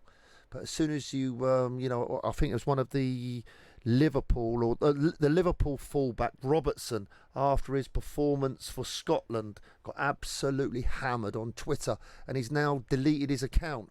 I cannot for the life of me understand why the players need to be on Twitter. And they put out this little message: well done supporters tonight, great result for the club, heart, heart, heart, or whatever it is, love the club. I mean, why do that? Concentrate on your performance, earn a fortune of money, do what you've got to do, quietly play, work hard, make as much money as you can, and get out of the business. By going on Twitter, you are leaving yourself open to massive. Well, let's hear from Harry Kane. Today, the Spurs striker has had his say on the dressing room tensions that have supposedly had such a big impact on Tottenham's start to the season. Obviously, it's public knowledge. There's players close to going and staying. So it's never easy when you have a situation like that. But now that's shut, that's closed. We all just want to move in the right direction. Whoever's playing on the pitch has to give everything for the club. And that's all we can ask for. So you have to kind of put your individual needs to one side. Martin, Harry Kane used the phrase public knowledge there. Should it be? No, it should have been dealt with privately and quickly. At Old Trafford, when David Gill, who was the chief exec working very closely with Sir Alex Ferguson, and then at Arsenal they had a guy, what was his name? David Dean. David Dean. And Arsenal, he worked very closely with Arsene Wenger. When they wanted a player out, especially Sir Alex, when they wanted a player out, he was called into the office, told that he could go and they're surplus to requirements, sent through to David Gill, and the next thing, the player's been sold. The deal was done. And it all used to get done in like 24 hours. And it's like, where did that come from? The player got paid off well because he was leaving. There was no new contract. They'd given money to leave for their good service, which would be good professional way to do things. And the job was done. And then half an hour later, a new centre-back would come in to replace Pallister or to replace Ferdinand or to replace... Keown or Bold or yeah, Adams. The list goes on, and it was all done quickly, quietly, efficiently, effectively, with minimum fuss, and never, ever outside the building. We heard Ian Holloway just a moment ago speaking to Johnny earlier saying, because Johnny put it to him, would you be sort of tempted by even fancying the likes of a job at Man United, Real Madrid, somewhere like this, a bigger, more glamorous club, no disrespect to Spurs. And Ian Holloway's words were, I'd fancy my job at Tottenham, and that's what I like about Poch. He has a love for that club, and he does want to see it out. That's what he believes. But what I'm feeling, Martin, and I'm very much an outsider in all this, but I'm seeing these sort of this speculation grow. It does remind me a little bit, for different reasons, but a little bit of what happened with Jose Mourinho last year. It kind of got to a stage where he had to go, and it's happened before as well. It happened even a little bit with Kevin Peterson in the England team. You know, that documentary recently, the one Sky did, Michael Vaughan, one of his comments was the amount of briefings that were going on against Kevin Peterson out the back of the dressing room was pathetic. That was what he used about it. And sometimes there's just this feeling that for some reason the narrative is snowballing. It's just going like inexorably. You can't stop it. And I wonder if you've ever felt in that situation. Obviously, you've had a lot of managerial jobs. You've lost a few of them as well. Have you ever felt lost a lot of them? Lost a lot of them. All right, you said it. But have you ever just felt like you've lost control of the narrative? You know what I mean? A win, a win. You could win 6-0, and then there'll be something in the papers by Monday that will be Martin Allen falls out with player after win, something like that. Well, the thing is with Ollie, it went into the papers the day before they played Rochdale. It was blast right across the papers that Allegri was being lined up to replace him as an option. Everywhere. It was everywhere. Someone would have read that to him. Somehow, it would have got back. It's out in the news. The players would have seen it. The staff would have seen it. And with the Tottenham stuff, all the players know all about it with Maurizio and the comments he's made and how it has snowballed with him. With the comments he's made about not having control of transfers, not having control of contracts, and, all that, yeah. And also if they'd have won the Champions League, he said he would leave. Well, they've got a magnificent, one of the best you've ever seen training grounds. It's just unbelievable, Spurs training ground. Their stadium is probably, a stand to be corrected, the best in the world. Probably. Most people say that. Yeah, probably the best in the world. They've got some very good academy players that have come through into the first team, which is always great for supporters and for players, and of course for the owner, because you've got them relatively on the cheap. He's desperate to get close to Man City, and he came out unquoted. We finished 23 points behind them. We need to close the gap. And that meant half a dozen of those players that played in that Champions League final would have to be moved on for new players coming in to try and get closer. He didn't want to be happy, and nor should he be happy to finish third for Tottenham Hotspur, which is a normal manager prerogative. If they stand still, the others, like West Ham, would probably be catching them up. Well, what I wanted to put to you was this. The gap that Pochettino was talking about was the one above to Manchester City. But in reality, and I know it's so early in the season, and actually, you know, that Manchester City themselves are 5 points behind Liverpool. That's a gap that they need to be concerned about. But I think for the first time in a few years, we've talked about this established Big Six, which for 2 or 3 years has looked almost unshakable. United were dreadful for half of last season, if not more, and they still come sick. And I think this year, what's changed is in Leicester and maybe West Ham, and I say maybe, you think definitely. I think there's 2 teams there, and there might be more. Bournemouth are looking good. But there's other teams doing well. And I think that they've got, as do Man United, as do Chelsea, they've got to worry about these teams coming from below them. Johnny, there's one team to worry about. None of the others. Leicester. Okay. They're the ones. They are the closest to them now. They are a proper team. And are they close enough to be 3rd, 4th place? Yes, without a shadow of a doubt. Jamie Vardy's playing up front. He looks happy, and he's got players behind him that can play. Brendan has got a young, hungry team, and if he can keep hold of those players, they are going to be pushing that 3rd place. I would put them at the moment above Arsenal, above West Ham, and above Tottenham. They are fully focused, they're hungry, and I think Brendan Rodgers is a fantastic manager.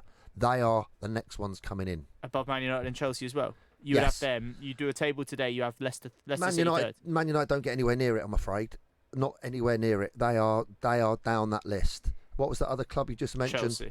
Chelsea. Only Norwich City and Watford have conceded more goals than them.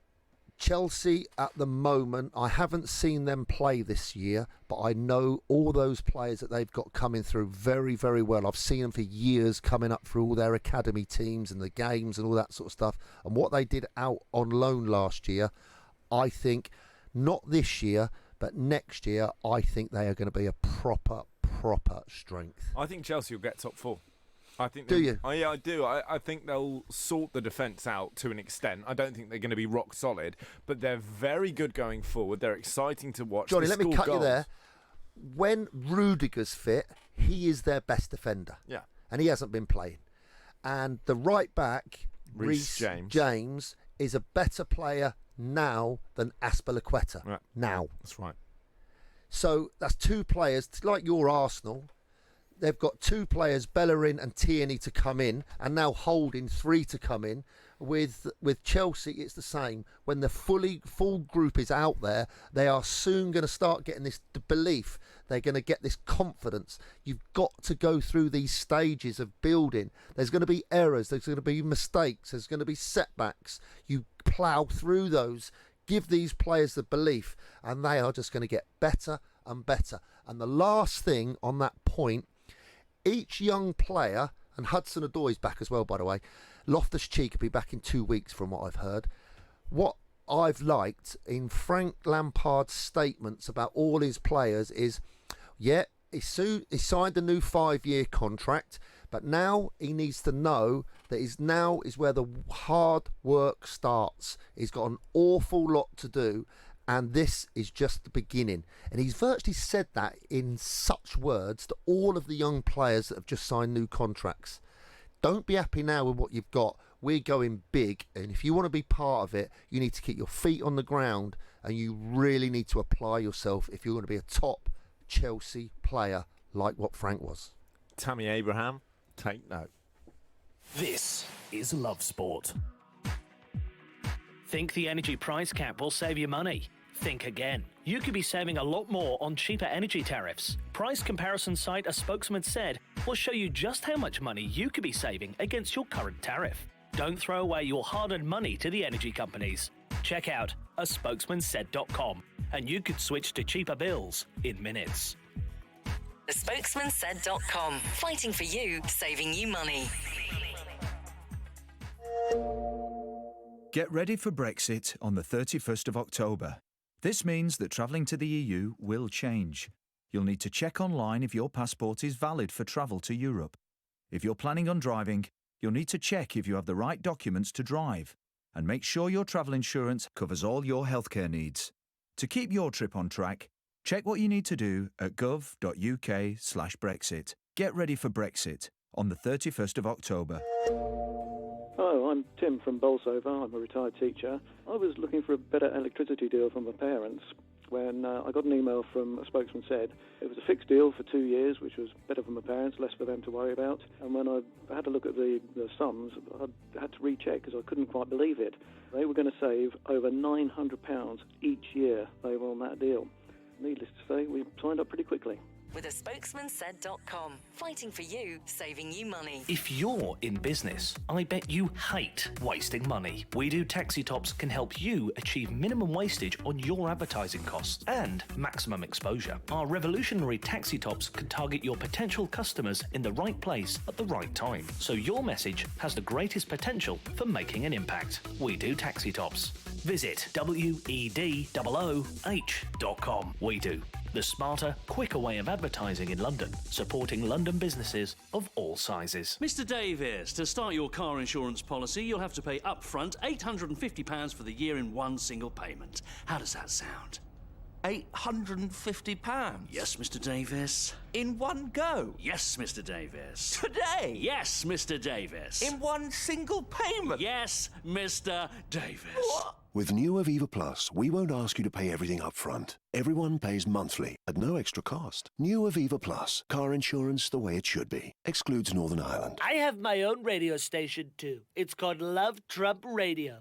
The only station 100% fair and 112% factual. This is Love Sport. It's the Posh Boys on Love Sport Drive. I still can't understand why you let me on a show called Posh Boys. Martin, what's going on is we're effectively grooming you for High Table. By next week, you'll be wearing your black tie, you'll be coming on a grouse shoot with me, you'll be one of us. For now, Guy Watts has all our latest sporting headlines and weather. You make us sound like a cult, Johnny. We are.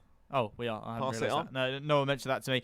Yeah, I've got some headlines for you. Of course, the start of the World Athletics Championships today, and all three British runners have made the semi-finals of the men's 100 metres at the World Champs in Qatar.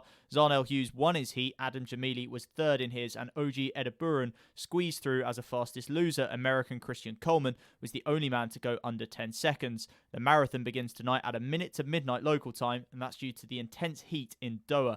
Max Verstappen was the fastest man in second practice for Sunday's Russian F1 Grand Prix. The Red Bull driver was the surprise pace setter ahead of Ferrari's Charles Leclerc, with Valtteri Bottas third, just ahead of Mercedes colleague Lewis Hamilton. Verstappen, though, has a 5-place grid penalty for the race.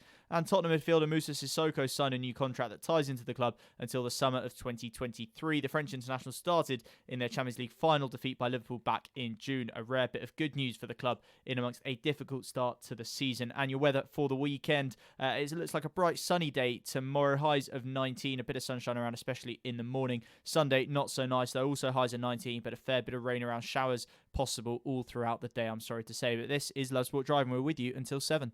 Thanks, Guy. We are indeed. And for now, we're talking a bit of rugby. We've got previous. We did it in 2003. We are the only country to win both the Football World Cup and the Rugby World Cup. We're definitely the only nation to win the Rugby World Cup, the Football World Cup, and the Cricket World Cup. Martin Allen, we beat Tonga, we beat the USA. Is it coming home? Oh, without a shadow of a doubt. Yeah, we're in second gear at the moment, aren't we? Moved up from the first game. Second gear yesterday. Did you watch it? I did Against watch the Americans. Lovely, wasn't it, beating them? There was the odd bit of clattering as well, both Cool, from weren't there some Americans and tackles? English people, which is good. Good to see. Obviously, you don't want them to be high. You don't want them to be leading with a shoulder. But we often quite enjoy them when they go in on Australians, if we're honest. And we're very fortunate to be joined on the line by James Horwell, who's a former Wallabies captain. James, good evening. Thank you for joining us. Great to speak to you. What is your feeling about this Wales game? Australia making a few changes. You're a bit worried about Wales. Oh, look, I think it's going to be a big game. I think before once the pools were announced, I think both teams looked at this game as probably being the pool deciding game as who, where you want to finish and what your path could possibly be through into the knockout stages. And I think there's no difference with that. I think the changes that have been made, I can understand probably some of the back three changes. Obviously, with Reece Hodge moving out, we probably needed a bit more security at the back, because I expect Wales to kick the ball a lot, and you've got probably Adam Ashley-Cooper and Dane Halapeti are probably two very good guys under the high ball, and that's probably the reason for their selection there over Kurtley Beale, who's probably struggled a little bit defensively, but we know what he can do attacking wise. So I think that's and he'll come onto the game, I imagine, with about 30 or 20 to go and really spark something. And then look in the halves, they've changed. Will Genia, I think, was probably one of our best players against Fiji, turned the game around, so deserves his start. And Bernard Foley's done very well against Wales in the past, so they're probably the big selections. But it is a massive game for both teams and could really define the path that they take moving forward in the competition. How big a miss is Hodge, and what did you make of that decision to ban him?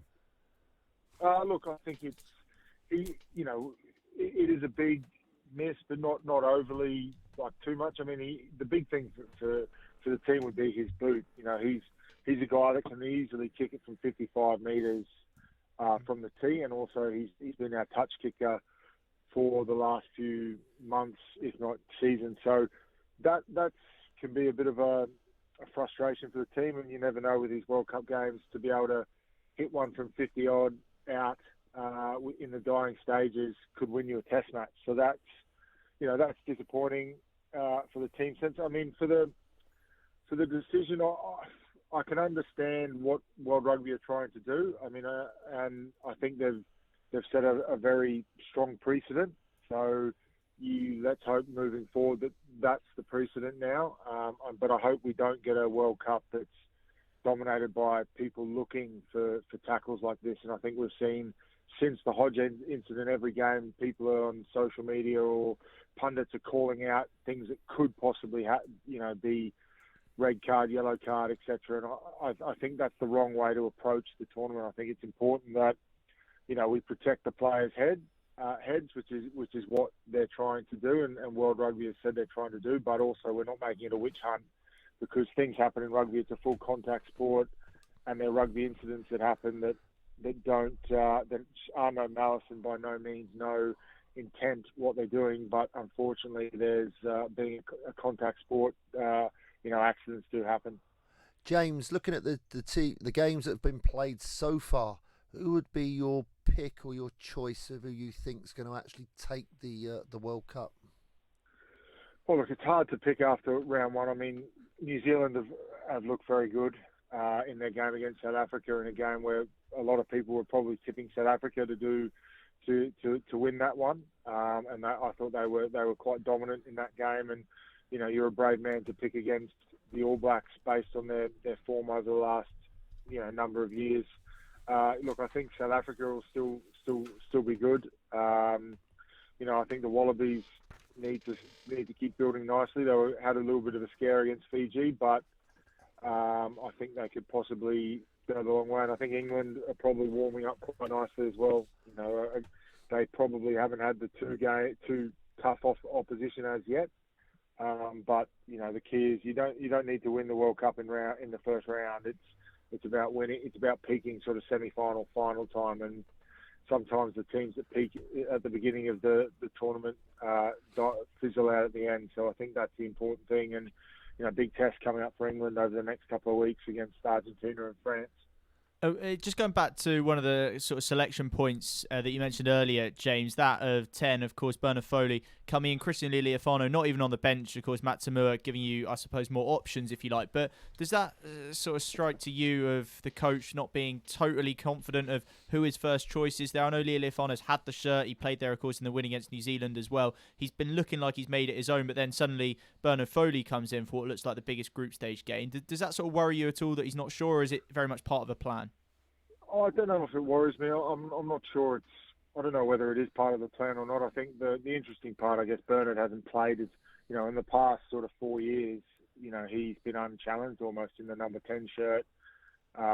Played every big test. Been part of some huge moments for Australia in recent years. And this year, the only thing for me that would be slightly worrying is Bernard hasn't actually played a lot of test rugby. I think he's only played 2 test matches this year, which compared to the others that have played in the shirt have played a lot more. So I think that's not overly concerning, but is probably the only thing that you'd be, thinking about is, has he had enough time in the saddle? But he's been part of the team for a while. Maybe that's why they've included him with Will Genia.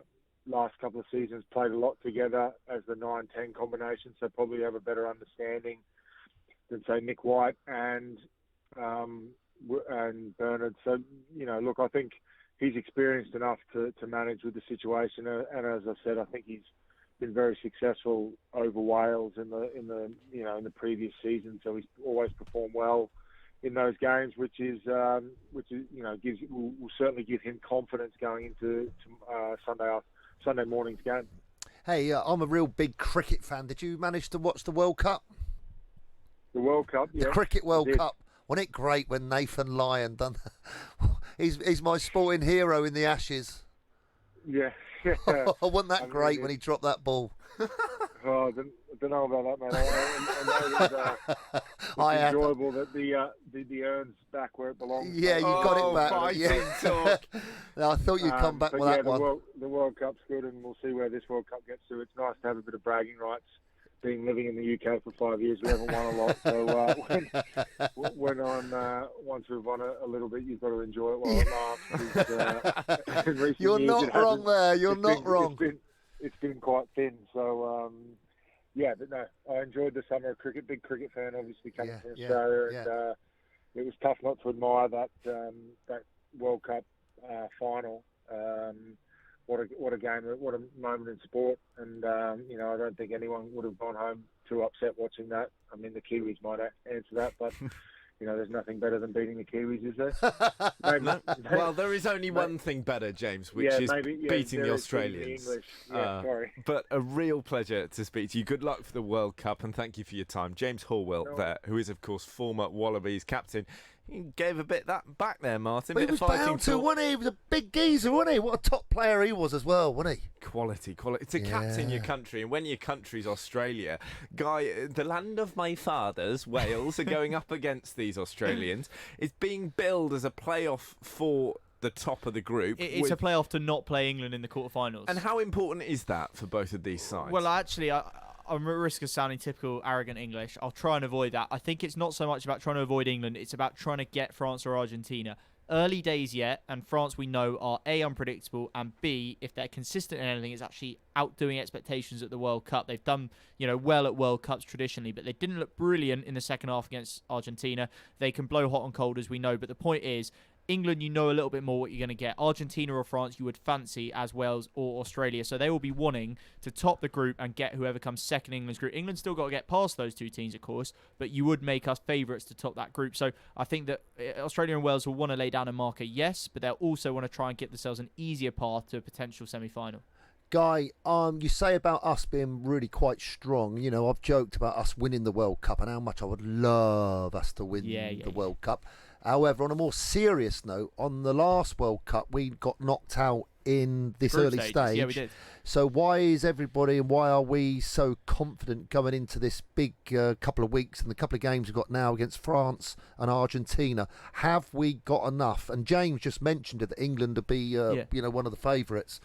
Have we got enough to actually go past those two countries? Because, we need to really usher them aside to move forward. Do you know what I mean? Yeah, I do. I think it's a fair question. I think, in short, yes. I think that in France and Argentina, you've got on paper difficult games, and they won't be easy on the pitch either. But I think England have come into this tournament with a sort of on a nice trajectory, if you know what I mean. The warm-up performances were good, but we saw with the Tonga game that you can't just sort of hit the ground with the World Cup on the same level that you finished the warm-ups. Tonga gave us a little bit of a reality check, but then we put out almost a second team against USA and looked a lot better. Come next Saturday against Argentina, when you imagine it'll be the first team again, the first team are going to think, well, the second team outdid us against the USA. We want to remind Eddie Jones, we want to remind the fans and the rest of the tournament how good we can be. I expect them to come out, lay down a marker against an Argentina side that, remember, have lost their last 10 tests. I think, look, it's important not to get ahead of ourselves, not to get cocky, but I'd be very, very confident that we're going through the group stages at the very least. Go one better than we did 4 years ago. And to be honest, I'd fancy our chance against either Wales or Australia. Wales have had the mark over us a little bit in the last couple of years,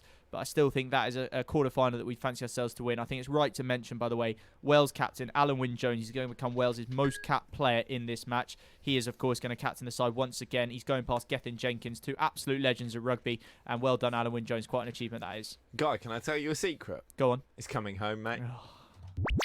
Love Sport Radio, the station giving fans a voice.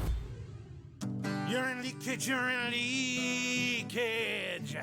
You're in leakage, you're in leakage. You're in leakage.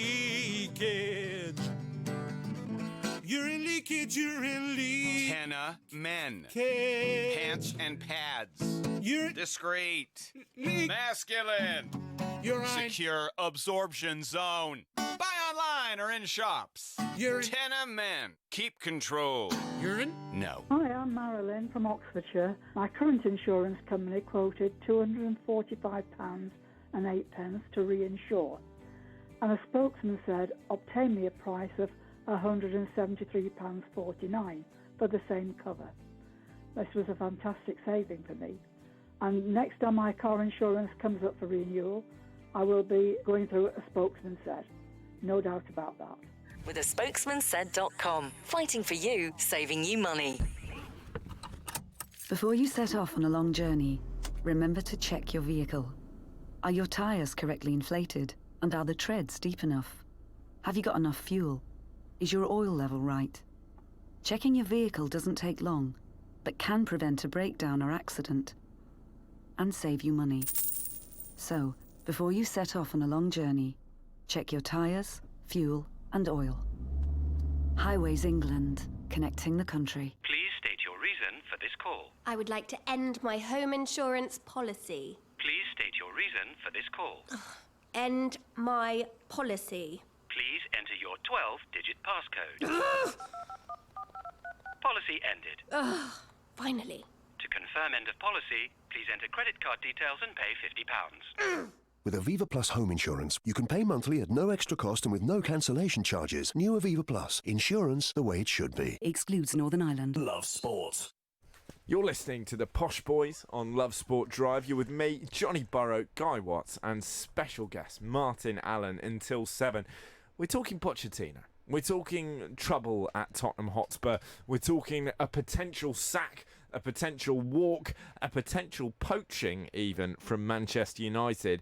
But we heard from Harry Kane earlier on the show how there are problems behind the scenes. And Martin, I want us to take a magnifying glass to this. What we're going to do is we're going to have a look through the first team playing squad at Tottenham at the moment, and we are going to work out who has got no problems at all and who actually might be causing issues. So on that front, the current team, Hugo Lloris is the club captain. He's pretty happy, but he is on record saying he doesn't want to end his career at Tottenham.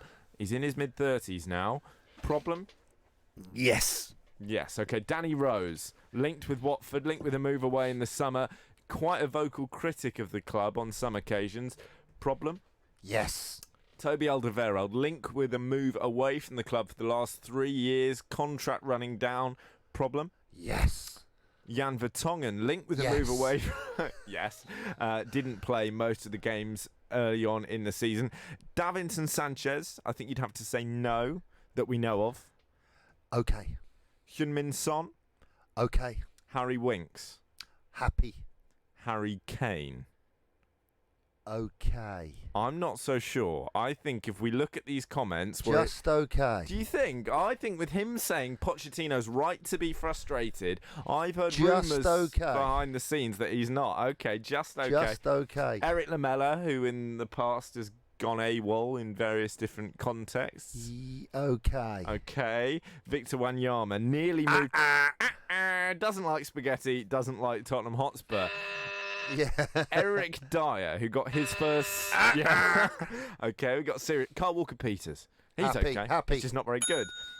Moussa Sissoko. Happy. Just signed a new deal. Giovanni Lo Celso. Happy. Okay, only just turned up. Ryan Sessegnon. Been injured. Happy. Dele Alli. Guy's made the call. Just okay. I think I'm with Guy on this one. Juan Foyt. Happy. Rubbish. Well, rubbish, but I No, think we didn't happy. say we're rubbish. Happy or not? Happy with the manager. Paolo Gazzaniga, who I think made Happy. the coolest save ever, where he was already shouting at the Colchester player before he punched the Panenka away. He's happy. Christian Eriksen. 9 months left on his deal. Thank you, Guy. That's a double. Okay. Very happy. What, because he's going to Real Madrid? Because he'll walk out there at the end of the season. What's he worth? 30 million? 40 Roughly. million? Yeah. Well, no. What, with 6 months left on his contract, or with, say, 3 years left? What would he be if his value was now to be sold as an attacking midfield player that wins games with good shots? 70, 80 million quid. 70 to 80 million quid. So in 8 months' time, or in January, he will be able to negotiate a deal where he could pick up probably a £30 million signing on fee, 30 million for himself, and get his deal sorted out for the summer. Little Aaron Ramsey got. They said Unbelievable. £400,000 a week for Juventus. He'll get more than that, won't he? He's Yeah. better than Aaron Ramsey. Oh, but it's not only £400,000 a week, but it's what his signing on fee is good as point. well. There's a And story the yesterday. Did you see it? The one that said he's going to refuse to leave in January because that will mean that he doesn't get to be a free agent and doesn't get the signing on fee. You get that, right? I mean, he's got no obligation He'll to do the Spurs deal a in favour. January. What he'll do is he'll sign a pre-contract with Real Madrid on the 1st of January because foreign clubs can come in and make the contract offer in Jan. So if he signs a 4-year deal, he'll get a £40 million signing on fee.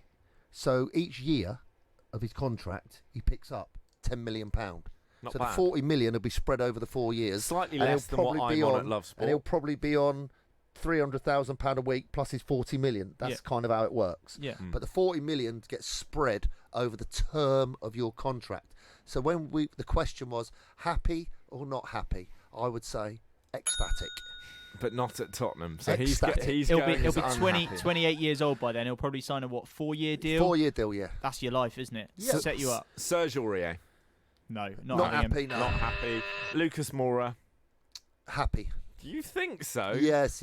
Lucas, yes. I'm not so sure. All right, you can have a happy just about. Tanguy Ndombele. Happy. If he's not happy, they've got a problem. Ben Davies. Happy. Does anyone care? Yeah, I think that both of you are correct there. Well, by my count, we said that 9 or 10 of a 23-man senior playing squad are unhappy. I don't know why you're cheering, Kai Watts, because as a serious point, whether or not Pochettino wants to go to United, whether or not he wants to go to Real Madrid, I think you have to hold him at least in part responsible for the fact that almost half of his players don't want to be at the club. Okay, I'm going to put it a different way to you now, both of you. Normally at a football club, the 11 that are playing, that run out over that white line, are happy, and they're okay. All the others, you've got 6 or 7 sat in the technical area, on the bench as they used to call it, like that lounge now, isn't it? It's like a lounge. It's not like a bench. And then above them, behind them, there's probably another 5 or 6 that are not even on the lounge in the technical area. They're not really happy. The ones on the bench are not happy, and so it's not always as it seems. Do you know what I'm saying by that? Yeah, The starting 11 are full on and happy because the manager wants them there. The others and the ones behind them, oh my God, they can be like barbed wire. But we got a situation, haven't we, where not even the players that are going out on the pitch, if you haven't got your 11 that are happy, then how unhappy are the rest of the squad going to be? I'll tell you what I've been thinking. I've been thinking he was down in Colchester in the week. You know where there's a job going? Southend. I think Potts is eyeing it up. You couldn't pay me. I think he thinks I'll do a job down the Essex coast. Well, we discussed this. We discussed this a couple of days ago between the three of us, and we were talking about West Ham. I think you rang me yesterday afternoon, and we had a good chat about West Ham and what the manager would have been like, and how the manager dealt with the public. And with Pochettino, whatever his name is, at Colchester, he'd have been looking out there at those players, firstly, that are on the periphery of the first team, i.e. on the bench, that could be playing in the team.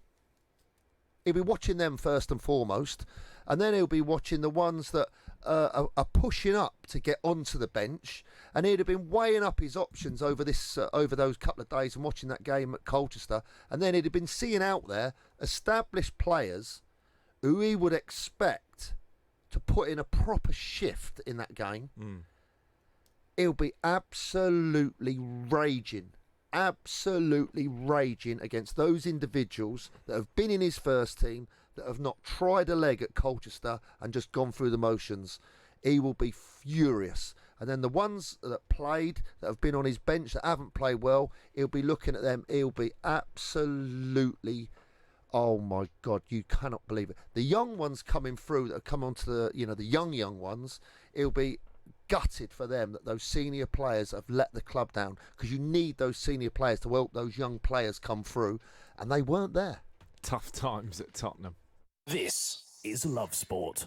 You're in leakage, you're in leakage. You're in leakage, you're in leakage. You're in leakage. You're in leakage, you're in leakage. Henna men. Cage. Pants and pads. You're discreet. Masculine. You're secure absorption zone. Buy online or in shops. You're Tenna men. Keep control. Urine? No. Mr. Davis, to start your car insurance policy, you'll have to pay upfront £850 for the year in one single payment. How does that sound? £850? Yes, Mr. Davis. In one go? Yes, Mr. Davis. Today? Yes, Mr. Davis. In one single payment? Yes, Mr. Davis. What? With new Aviva Plus, we won't ask you to pay everything up front. Everyone pays monthly at no extra cost. New Aviva Plus, car insurance the way it should be. Excludes Northern Ireland. If you're in business, I bet you hate wasting money. We Do Taxi Tops can help you achieve minimum wastage on your advertising costs and maximum exposure. Our revolutionary taxi tops can target your potential customers in the right place at the right time, so your message has the greatest potential for making an impact. We Do Taxi Tops. Visit WEDOOH.com. We Do, the smarter, quicker way of advertising in London, supporting London businesses of all sizes. If you fall asleep at the wheel, you'll put your life in danger, and the lives of others as well. Before you feel tired, pull off the road into a services or other safe area. Drink some strong coffee, and take a quick nap while the caffeine kicks in. If you're having a nap, you've left your lights on, sir. All right, cheers. Think. Don't drive tired. It's the Posh Boys coming up on Love Sport Drive. Johnny Burrow, Guy Watts and special guest Martin Allen. We're here with you till 7. We're going to be talking to Tom Cantle, our resident fantasy football expert. Give Guy Watts his weekly chance to gloat. All the latest on Pochettino, on Ole Gunnar Solskjaer and of course Unai Emery's choice of captain. But first of all, it's time for the news. On digital radio, online, mobile and smart speaker. This is Love Sport News. From the Sky News Centre at 6. An MP who received death threats overnight and whose constituency office has been attacked says the fiery debate over Brexit risks causing further violence. Jess Phillips says comments from Boris Johnson, such as Surrender Act, are not helping.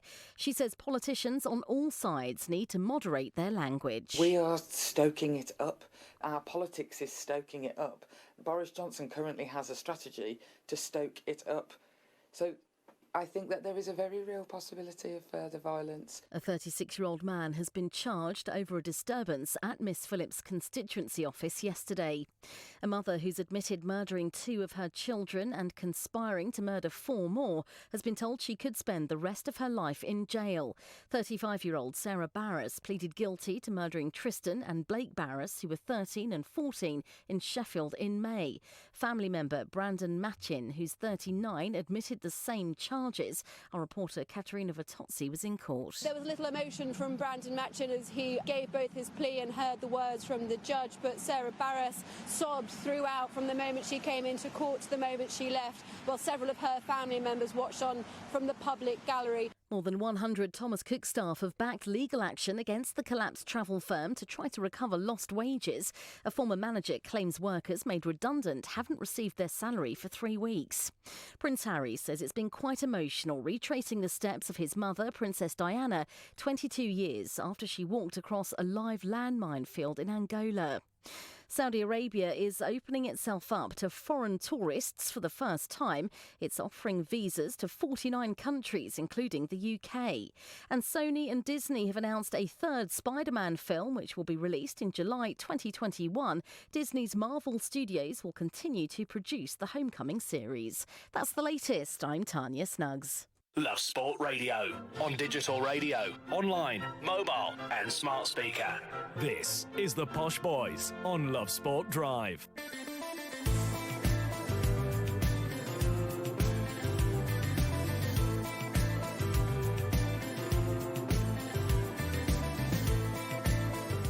Good evening. We are talking Unai Emery. It's the Posh Boys on Love Sport Drive. Johnny Burrow, Guy Watts and special guest Martin Allen with you till 7 with the news that the Arsenal boss has named Granit Xhaka his permanent captain, and he's done so after a democratic vote from his players. Martin, is this something you'd ever have gone for?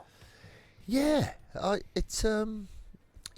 think it's going forward. Maybe in the old days, no. But nowadays, players are much closer to the management. They have far more input into what happens in the football club.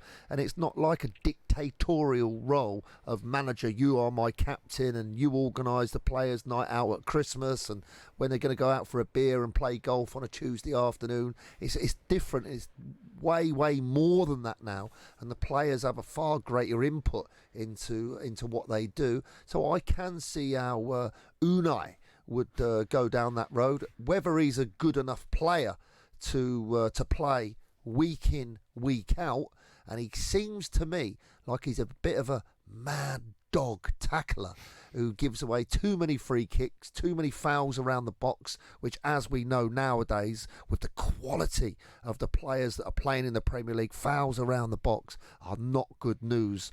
Whether he can overcome also the negative attitude of the Arsenal fans, and hopefully those fans will get behind him, because he's fully committed, isn't he?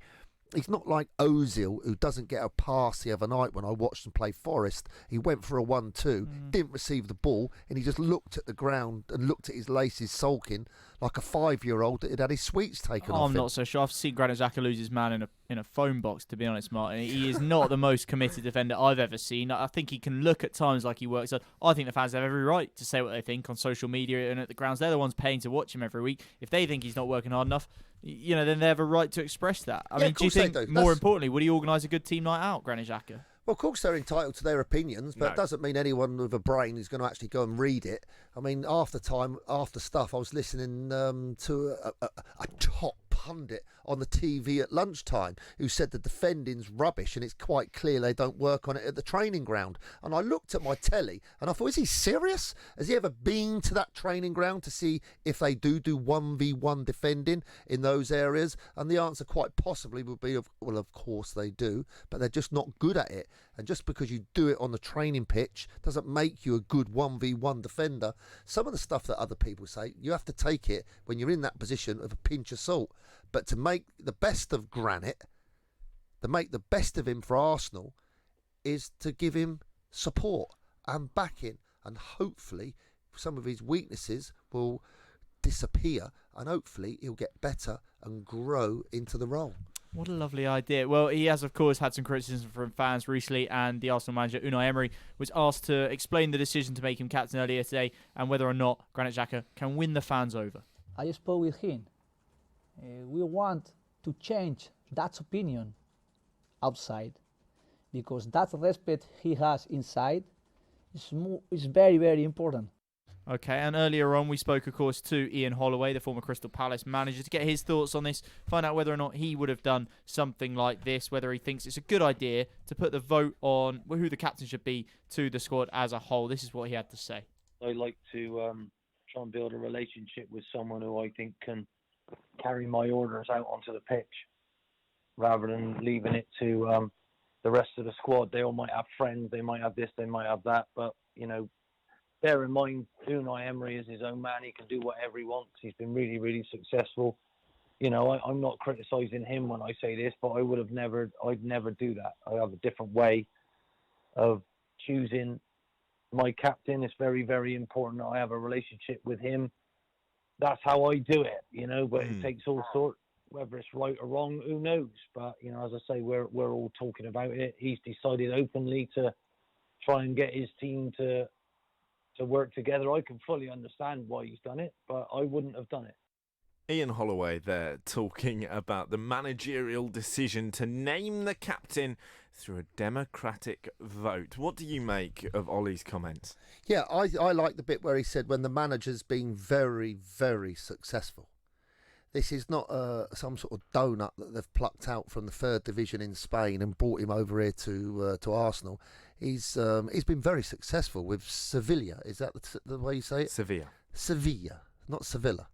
Sevilla. It leads to a very intelligent pun in William Shakespeare's Much Ado About Nothing, in which a character says about a woman, she's as civil as an orange. Orange is coming from Seville and traditionally being quite bitter. Very good. No, that's why you came from Cambridge, isn't it?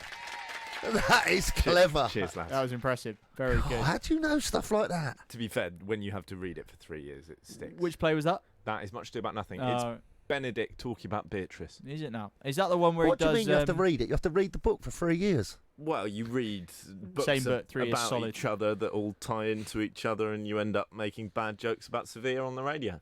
Well, that's fantastic. What I liked about what Ian Holloway had to say was that he respects the fact that different managers would do it different ways.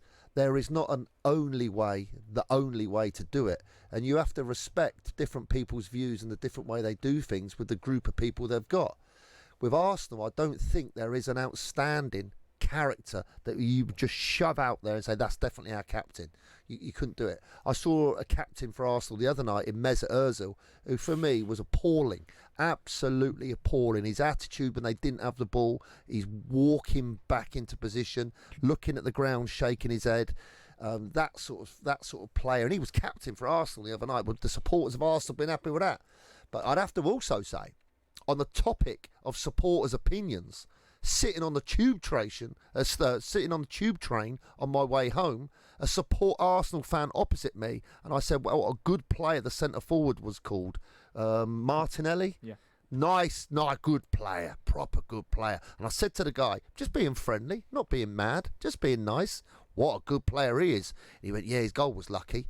And I said, well, not the first one. That was the side foot volley from Chambers across the 6-yard box where he headed it between two centre-halves in the top corner, even though he's only 5'8". That one. He went, yeah. He said, I thought it was lucky. And I looked at him and I thought, you can't please these people. Don't ask those sorts of questions. And I just smiled, looked out the window, although there was no view because I was on the underground, and I thought, just ignore him. Yeah, hard to please those Arsenal fans, aren't they? Oh, aren't they? Yeah, well, we got one of them right here with us, Martin. We know how hard Johnny Burrow is to please, and that's not even when we're talking about Arsenal. So, yeah, it's impossible to rhyme or reason with them. I want to move on to talk of a different manager, Pep Guardiola, who's been in the headlines maybe for the wrong reasons this week. It's been controversial. I think people are interested in this one. And the latest on this, of course, it's the story about Bernardo Silva and the tweet that he directed towards a player that Pep Guardiola describes as being like his brother, Benjamin Mendy. He says they're like brothers with each other. They're best of friends. Bernardo Silva, of course, kind of compared him to a young Benjamin Mendy to a character from the Conguitos sweet packet, which is a popular sort of chocolate sweet in Spain and Portugal. And Pep Guardiola defended Bernardo, said he's a brilliant guy after their midweek game. He's also been asked his thoughts again today in the press conference ahead of the weekend, and this was what he had to say today.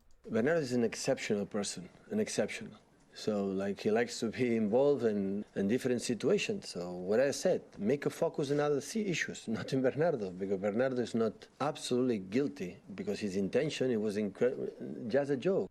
This, for me, is a bit of a nonsense. Pep Guardiola keeps bringing up things to defend Bernardo Silva that are completely irrelevant. Earlier in the week, we had, Bernardo speaks 5 languages. He's a great guy. Fine. Very impressive. He's a good linguist. It doesn't stop him from posting something racist. But more broadly, Martin, is there a difficulty of knowing when to back your players up and when to throw them under the bus? Pep has been very, very forward in his defence of Bernardo, whereas the Derby County club statement has been very, very hard on the likes of Mason Bennett and Tom Lawrence. How do you judge when you're going to back them and when you're going to throw them under? I've got to be honest with you, I don't throw them under the bus. Ever? No. I do everything I can. If there's trouble and difficult moments, I would do everything I could to make it internal and private, and we're dealing with it in our own way. I would try. Sometimes it gets out, and once again you have to sit in front of the camera and you have to face out, and you're asked about a moment or an incident or something that's happened, and you say, yes, we're fully aware of it.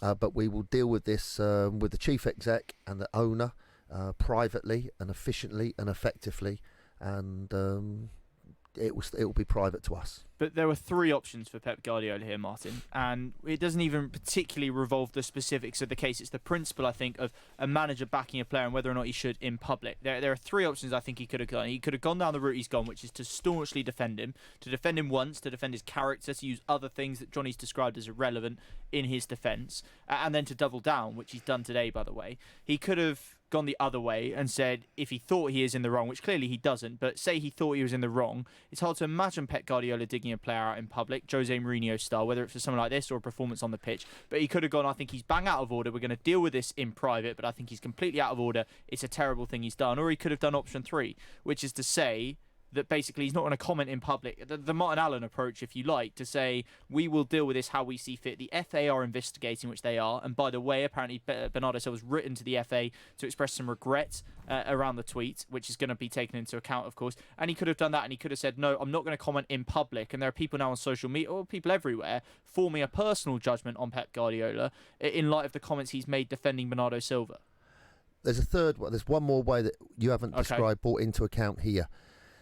If he thought he was out of order, whether by vastly out of order in a serious way, he could have said, we've reviewed the tweets that have been put out, and we are, as a football club, united, going to undergo education with Kick It Out and the FA ASAP, so that all of us have a much, much better understanding of racist tweets and comments. So going forward, we won't put ourselves into this difficult position. And that is all I'm going to say on the matter. So is that what he should have done? No, not should have, but could have. Might have been wiser. Sounds like a very clever way, because he's not defending Bernardo Silva there, but he's making it look good for everyone. And whatever, Johnny, you can't. If you'd have thrown the player under the bus and hammered him for it and said, what stupid mistake he's made, we're going to get education, you can't do that. That's like nightmare. No. He needs that player to play well for Man City. And that player will play well for Pep Guardiola, because Pep Guardiola's supported him.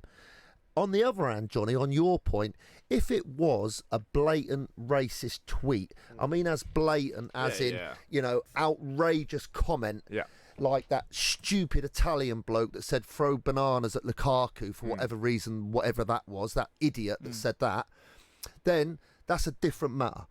This, I think, is I'm not sure how to put it. There's top level, and there's stuff that's kind of bordering roundabout, not right. I'm not saying it's right, but It's not as cut and dried, is it? No. It's not. And it's not a career I ender. think the problem is with this, what Pep Guardiola has done by being so staunch, and Martin, I know in particular you can relate to that, but emotionally we can probably all relate to it on some level. But the problem I think Pep Guardiola has created for himself, I throw my mind back to the Luis Suarez Patrice Evra incident, which was more severe than this. But Luis Suarez ended up with a huge ban and fine, and it was more cut and dried, shall we say. It's difficult to compare these things in terms of whether they're better or worse, but it seemed a more severe incident. And Liverpool went so far. Kenny Dalglish, a legend of the game, has dealt with so many difficult things in football so brilliantly with so much dignity, but I'm afraid he got this one badly wrong. What did he say? Defended him in public. He said they'll stand by Lewis, that they thought he'd done nothing wrong. And remember, they had those T-shirts. They all wore the number 7 Suarez shirts to warm up, and it just went too far. And it was a case of siege mentality, I think, trying to support their player.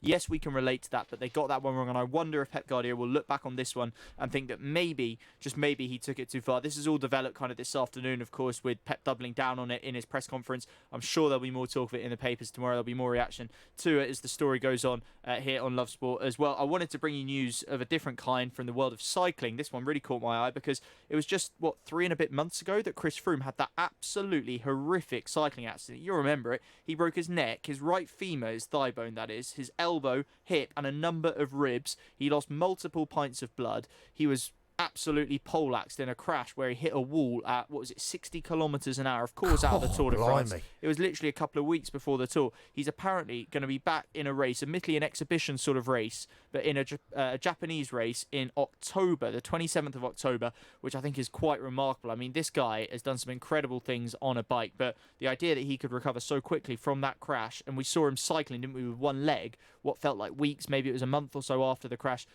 This guy's incredible, and I think he'll have watched Egan Bernal win the Tour de France this year from his sickbed. He obviously had Geraint Thomas winning it the year before. He is hungry. He is so hungry to make it a record equaling 5th Tour de France title. I think we could have an even more exciting Tour de France than we've had for the last couple of years next year if Chris Froome can get back to somewhere near his best. And if anyone can, if anyone's got the mental toughness to do that, it's this guy. Imagine getting back on a bike in a race 4 months after a crash where all that stuff happens to you. Just incredible. But we know cyclists are tough. Chris Froome's probably the toughest of the lot. I thought that was worth mentioning because, that's quite some story. Absolutely unbelievable. I think that's quite apt, Guy, because I was riding my bike out of Henley-on-Thames a few days ago, and there's quite a steep hill that comes out of Henley called Remenham Hill. It's quite a big one, but I've been trying to get a little bit fitter. Anyway, I was doing my best to get up the hill, and I got halfway up, and I was like, and then we stand up on your bike, and you get to first gear, and you're just doing it as slow as possible, and I think, oh my God, this is a nightmare. This is a nightmare. You're so unfit, Mark, but keep going, keep pushing. And then I looked over my shoulder, and this lady must have been 70. Blue rinse. She had all blue veins in her legs, and she went past me and left me for dead on that hill. It's a hard sport. I could hardly breathe, and she was bombing it past me. And she had all the lycra gear on, and of course, I just had an old pair of black shorts on. It's so properly Al tough. Froome managed to do that, and I got beat by 70-year-old Blue Rinse. I had one at uni where I was late for a football match, Martin. I had all my kit on my back and I was racing to get to the pitch as fast as I could. I was captain. I was 10 minutes late. And at the lights, I pulled up next to her and she hadn't seen me. This girl whose birthday party I was meant to go to the night before, and I'd skipped it because I couldn't be bothered.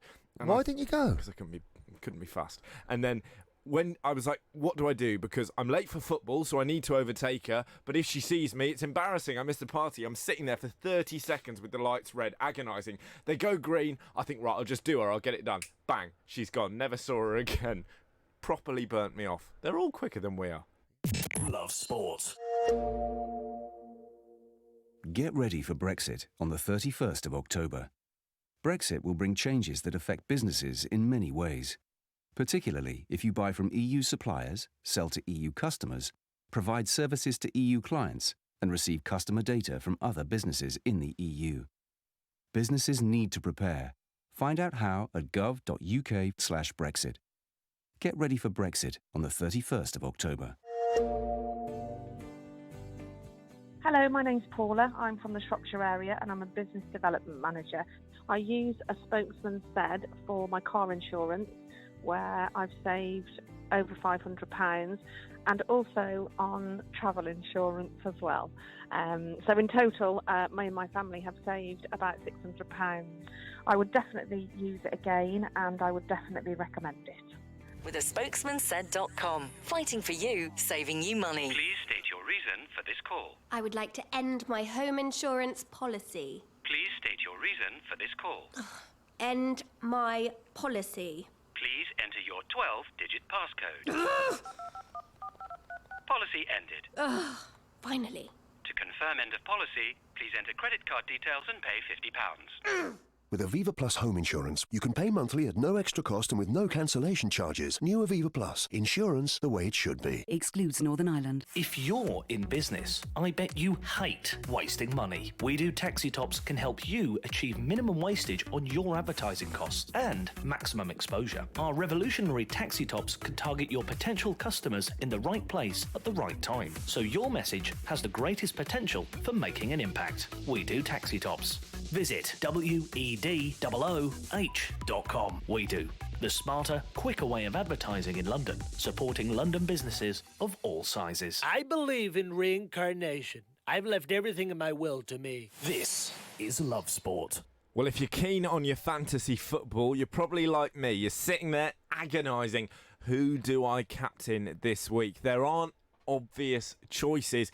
Is it time for a differential pick? We are joined on the line by Tom Cantle from the Fantasy Football podcast, Who Got the Assist, our resident expert. Evening, Tom. Thanks for joining us as ever. Go on then. Who should we be captaining? Who's in line for double points? You're right, mate. Oh, my Lord. It's an absolute, it's a really difficult week, isn't it, for captaincy? Like, I think maybe the best way of asking is, who are you on? I am on Tammy Abraham. Despite the fact he's never scored a goal against Brighton in his professional career. Brighton at home, Chelsea play attacking football, Tammy's in form.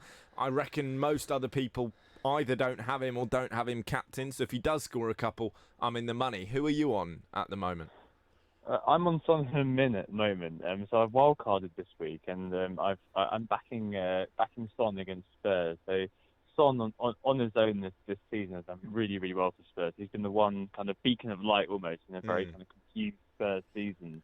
So I think I'm on him, but there's so many people around. Like, you've got away to Sheffield United, Liverpool lads, so you've got loads of people on Salah, which makes absolute sense. Salah loves absolutely smashing him in the promoted side. And you've got Sterling and Aguero against Everton, who have been no great shakes to the bat recently. But, this is one of those weeks where it's not really particularly clear what we're going to be doing. So it's one of those weeks where you can have a differential captain like Abraham or Son for me or something like that and not feel too upset. So if you do fancy like one of those kind of crazy captains, this is the prime week to do it, I think. Well, Tom, as much as it pains me to remind us both of it, we have a league. We have a Love Sport versus Who Got the Assist mini league.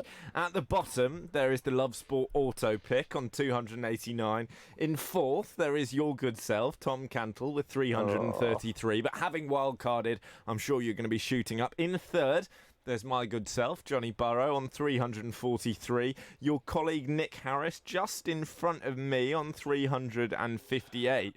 But miles out in front, our resident expert, apparently, and it pains me to say this, is Guy Watts with 402. With that in mind, Guy, who are you captaining? Thank you very much. Yeah, well, I wanted to put to Tom that Pep Guardiola, brilliant as he is as a football manager, is a fantasy manager's worst nightmare, is he not? Because 2 weeks ago, he absolutely scuppered me by leaving De Bruyne on the bench first and foremost, and then only bringing him off right at the end. And last week, Raheem Sterling didn't even get off the bench, which actually is better in a way, because obviously you then get your vice captain to play. But he doesn't half leave us guessing, does he? And so I've gone with De Bruyne this week. I'll be quite honest, because I just look at him and I think he's my most reliable point scorer. He's been absolutely outstanding so far. I think top scoring midfielder, isn't he? So I've gone with him, but I stand to be left looking like a fool, I have to say, not for the first time in my fantasy football career, at about 4:30 tomorrow when the Man City team's announced. Tom, as a genuine fantasy football expert, can I ask? Sorry, what? No. Shut up, Guy. What are you on about? It's early doors in the season. Until you've won it, I'm not having any of this. Tom has got pedigree. You are Timo Pukki. He is Sergio Aguero. Do it across the season, then we'll talk. Tom, do you think that Pep is aware of fantasy football? Do you genuinely think he's on the wind-up? Because he subbed Kyle Walker off. He subbed both his fullbacks off on like 54 minutes last week before, of course, the 60-minute mark, which gets you the clean sheet. And I did think, as I saw my clean sheet points disappear into the breeze, Pep knows fantasy football, he hates fantasy football, and he is deliberately messing with us. Do you think that's true? No, I don't think Pep's going to Pep no matter what. And I think he just basically just does whatever is best, whatever the algorithm spits out, whatever the Pep supercomputer is saying is the best move to do. Like, it's so hard to basically try to understand what he's about to do. It's so hard to second guess him that sometimes you've got to have your vice captain set, you've got to have your first sub set, and hope for the best a lot of the time. Man City, but they score so many goals, they get so many points that it's worth the risk almost. As long as you've got that first bench, as long as you've got that vice captain, as we saw last weekend with Lundstram and vice captain De Bruyne, you'll be absolutely fine.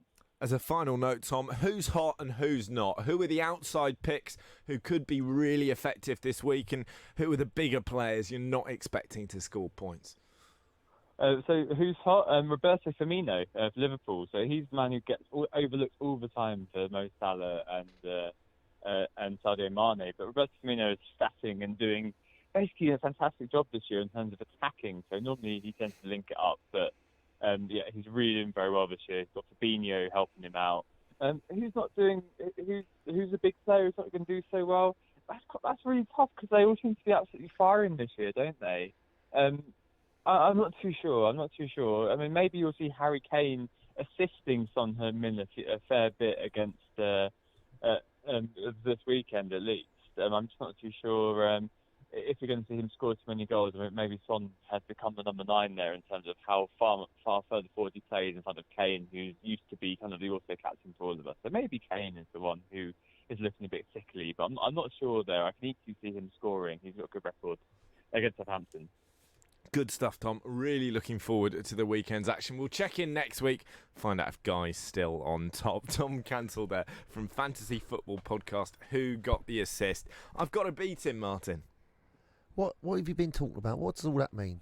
Fantasy football. So you pick a team... Is that a computer game? Well, sort of. You pick a team of real-life players and you get points based on how they perform in the Premier League. So, for example, I've got Raheem Sterling. If he scores a goal against Everton, I get points in the game. That sounds like good fun. It is good fun, Martin. You should give it a try. I want to mention a manager and a team we haven't mentioned a lot so far, but I think it's an interesting case at the moment, as it has actually been for the last couple of years. Everton, traditionally one of the big clubs in English football. Back when the Premier League was formed, there was a big five, and Everton were very much one of those big five, and they're not so much anymore, are they? They're 14th in the league, and Marco Silva, who's been given a lot of money to spend for a second summer in a row, is under a little bit of pressure. Johnny and I spoke a lot earlier this week about the sack race. It's an unfortunate, I think, glamorization of what is actually quite a serious matter for people whose jobs rely on whether or not they keep their, whose lives rely on whether or not they get sacked after a bad performance on a Saturday. But Marco Silva is regarded as being under pressure. But here's what he had to say before tomorrow's game against Man City, of all teams. Everything is too close. If you ask me if you are really concerned or in panic, of course not. You know what we are doing, you know what we should improve, and if you improve in that type of situations, the results will come. Martin, is it right that he's under so much pressure?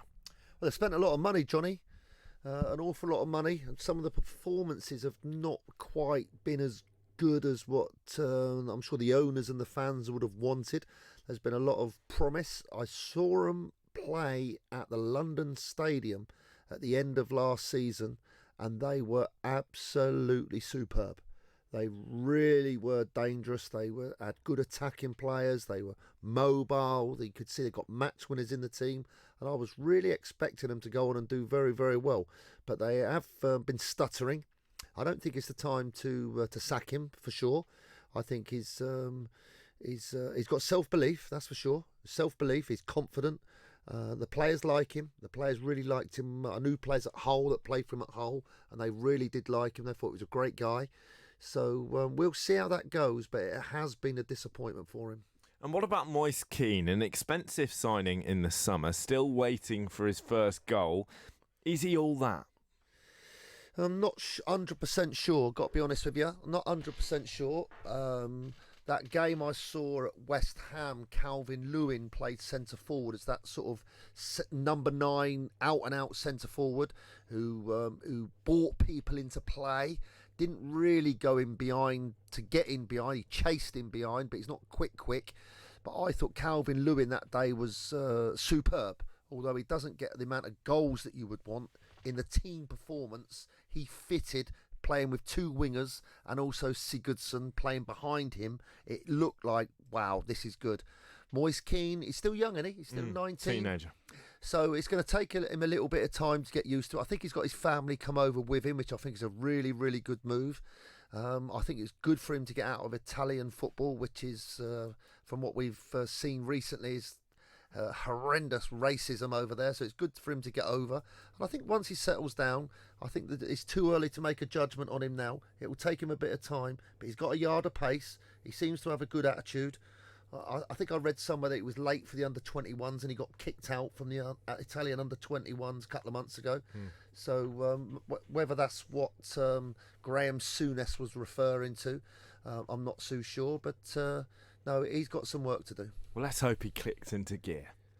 This is Love Sport. Have you had enough of extortionate energy bills? A spokesman said could help you find the cheapest energy deals on the market. Don't take our word for it. There's hundreds of spokesman said customers who've saved big. Brian from Derbyshire saved £400 on his energy bills, and Tony from Northampton saved a massive £2,800 on his gas and electric. A spokesmansaid.com, the leading price comparison site where you can switch to the cheapest energy tariffs on the market in just minutes. The spokesmansaid.com. Fighting for you, saving you money. Digital radio offers great sound quality and more stations than ever before. And we want to make sure that you get Love Sport on your digital radio. Just press the auto tune or auto scan button and Love Sport will appear on your menu. Love Sport on digital radio. Get ready for Brexit on the 31st of October. This means that travelling to the EU will change. You'll need to check online if your passport is valid for travel to Europe. If you're planning on driving, you'll need to check if you have the right documents to drive. And make sure your travel insurance covers all your healthcare needs.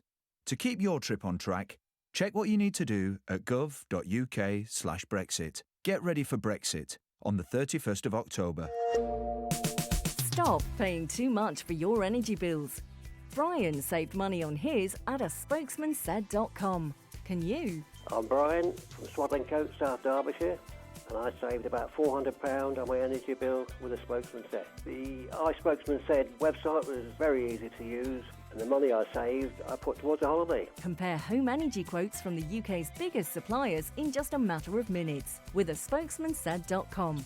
Fighting for you, saving you money. Mr Davies, to start your car insurance policy, you'll have to pay upfront £850 for the year in one single payment. How does that sound? £850? Yes, Mr Davies. In one go? Yes, Mr Davies. Today? Yes, Mr Davies. In one single payment? Yes, Mr Davies. What? With new Aviva Plus, we won't ask you to pay everything up front. Everyone pays monthly at no extra cost. New Aviva Plus, car insurance the way it should be. Excludes Northern Ireland. If you're in business, I bet you hate wasting money. We Do Taxi Tops can help you achieve minimum wastage on your advertising costs and maximum exposure. Our revolutionary taxi tops can target your potential customers in the right place at the right time, so your message has the greatest potential for making an impact. We Do Taxi Tops. Visit WEDOOH.com. We Do, the smarter, quicker way of advertising in London, supporting London businesses of all sizes. Love Sport. Yes, good evening. It's the Posh Boys on Love Sport Drive. You're with me, Johnny Burrow, Guy Watts, and special guest Martin Allen until 7. But for now, Guy has all your sporting headlines and weather. Oh, good evening. Yeah, I do, Johnny. All three British runners have made the semi-finals of the men's 100 metres at the World Athletics Championships in Qatar. They got underway today, remember. Zarnel Hughes won his heat. Adam Jamili was third in his. And Oji Edeburen squeezed through as a fastest loser. American Christian Coleman was the only man to go under 10 seconds, the fastest man in the world this year, remember. The marathon begins tonight at a minute to midnight local time. That's due to the intense heat in Doha.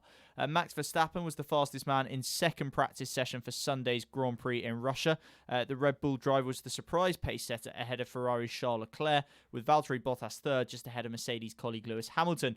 Verstappen, though, has a 5-place grid penalty for the race. And Tottenham midfielder Moussa Sissoko has signed a new contract that ties into the club until the summer of 2023. The French international started in their Champions League final defeat by Liverpool back in June. Weather-wise for the weekend, a mostly dry day tomorrow. A few sunny spells in the morning, highs of 19 in the afternoon. Sunday, not so nice though, I'm afraid. Plenty of rain around, also highs of 19, but there is a likelihood of rain throughout the day, I'm afraid. That is your latest weather and headlines here on Love Sport Drive. Thanks, Guy. And it is now high pressure. The stakes are high. The pressure's on. We're not messing about. We're going to be predicting the weekend's Premier League action, and we're going head-to-head. It's Johnny Burrow versus Guy Watts versus Martin Allen. A clash of the Titans. I need winners, I need scorelines, and I need to start with Sheffield United against Liverpool. Who are you asking for Guy first? Watts. You're asking for me first. I'm going to put my money where my mouth is, and earlier on I said I think we'll be a little bit surprised by this result. I think 1-1 is extremely possible, and I'm going to say 1-1 for that one. Okay, Martin Allen. 2-0 Liverpool. Okay. Okay, I'll have 1-1 as well. I will, copy me. You're going to copy me all the way through? Yeah, mate. Right. AFC Bournemouth versus West Ham United. For me, this is going to be 2-1 to Bournemouth. I don't know why I say for me. In this game. Obviously, it's for me. I'm saying it. Okay, guys, having 2-1 Bournemouth. Martin Allen. Former West Ham. 3-1 West Ham. You know, this is the lot that lost to Oxford United 4-0. Done a double over them last year, and currently equal fourth in the league, in the Premier League, in the Champions League. Equal fourth. Fifth. Have a look on here. Look, it's equal fourth. Both got fifth the same, on goal difference. Got the same goal difference as Arsenal, but just because Arsenal starts with A and the Best Ham starts with what W. What number does it say next to West Ham in the placings in that table, Martin? Right. I just looked at the goal differences. That's fine. Same amount of points. Callum Wilson has scored 6 goals in his last 6 against West Ham. They're his favourite opposition in the Premier League. AFC Bournemouth 3, West Ham 1. Aston Villa versus Burnley. Another claret and blue derby. Oh, it is. We're having quite a lot of these. You know, we had Villa West Ham recently. It's crazy. Why can't clubs come up with more imaginative kits? Anyway, Aston Villa Burnley. I think it'll be quite even, this one. I think it could be another 1-1, to be perfectly honest. It would do my fancy team no favours at all. I've got a lot of Villa and Burnley defenders, but c'est la vie. 1-1. Aston Villa 2, Burnley 1. Burnley 2, Aston Villa 1. No, that should have been Aston Villa 1, Burnley 2. You've got to look at who's home and away if you're going to I don't care. Chelsea versus Brighton. Sorry, what was your score? Did you say Villa 1, Burnley 2? Villa 1, Burnley 2. All right, fine. Chelsea-Brighton. Chelsea 3, Brighton Hove Albion 1. Chelsea 3, Brighton 0. I'm backing a first home win, and I'm backing a first Premier League clean sheet. Chelsea 4, Brighton 0. Not a lot of chance given to Brighton there. For Crystal Palace Norwich City, I'm going to say that that's going to be 2-2, I reckon. Okay, Martin. Crystal Palace 1, Norwich City 2. I agree. Crystal Palace 1, Norwich City 2. Okay, Spurs Southampton, the Mauricio Pochettino derby, and an absolutely massive game for Poch. We'll talk about him a bit more in just a second. I think Spurs are going to bounce back here. I really do. I think that, they've absolutely got to win this. I don't think they can afford anything but a win. I think they will get a response when it's the first team out. I think it'll be relatively convincing as well. I think it'll be something like 3-1 to Spurs. Tottenham Hotspur 4, Southampton 1. Tottenham Hotspur 1, Southampton 1. Okay, that would be a tough result for Pochettino. Controversial, that one, Johnny. Wolves versus Watford is the next one. Wolves still winless after 6 Premier League games, but of course. Watford's still rubbish. Watford still winless as well. Is that going to break? What did you say, Watford are rubbish? Yeah. They got beaten 8-0 last week. Because he had 18 goals in 6 games. It's not a great look, is it? I think that was a blip. I think they're going to be a little bit tighter under Quique Sanchez-Flores, aside from the 8-0 thrashing. I think this has got a draw written on. No, I think Wolves will get a home win. I think it'll be 1-0. Tight, scrappy, poor game. Wolves to win. No. Wolves 4. What are you laughing at, Johnny? Martin Allen loves goals. Wolves 4, Watford 1. That's 2 4-1s in a row he's gone for. Johnny? Wolves 2, Watford 0. Okay, Everton, Manchester City. I think it could be a cricket score. It's going to be a battle. It's going to be a cricket score, but Australian style. We have the wickets first. I'm going to say 1 for Everton, 5 for Manchester City. Wow. Nearly took it off me. Everton 1, Manchester City 4. That's a third 4-1 in a row. Everton 0, Manchester City 3. Okay, yeah, it makes me think of Charlie Nicholas the other week, who predicted Norwich 2, Manchester City 6. I thought that was the craziest prediction I'd heard. To actually choose that as a score until Martin Allen predicted 3 4-1s in a row. Leaves us with Leicester City hosting Newcastle United on Sunday. You'd be really surprised. Well, I'd be really surprised if Leicester didn't win this. I think that would be 2-0 Leicester, I have to say. Leicester City 2, Newcastle United 0. Leicester City 3, Newcastle 0. Okay, are we going to do United Arsenal now, or should we wait till Monday? Let's do it. All right, we'll be back together on Monday to review these and to find out how much I've beaten you guys by. Man United, Arsenal. United have got a good record against Arsenal, and Arsenal are still Arsenal. What, with Sir Alex Ferguson? Yeah. All those years ago? Martin, I'm going to have to ask you not to interrupt Guy Watts, because we can clip this and play it back on Tuesday morning. So just let him talk for now. United have a good record against Arsenal. Arsenal have had a better start than I think a lot of the talk around the club is suggesting. 2 poor defences, 2-2. No chance. Manchester United 1, Arsenal 4. Okay.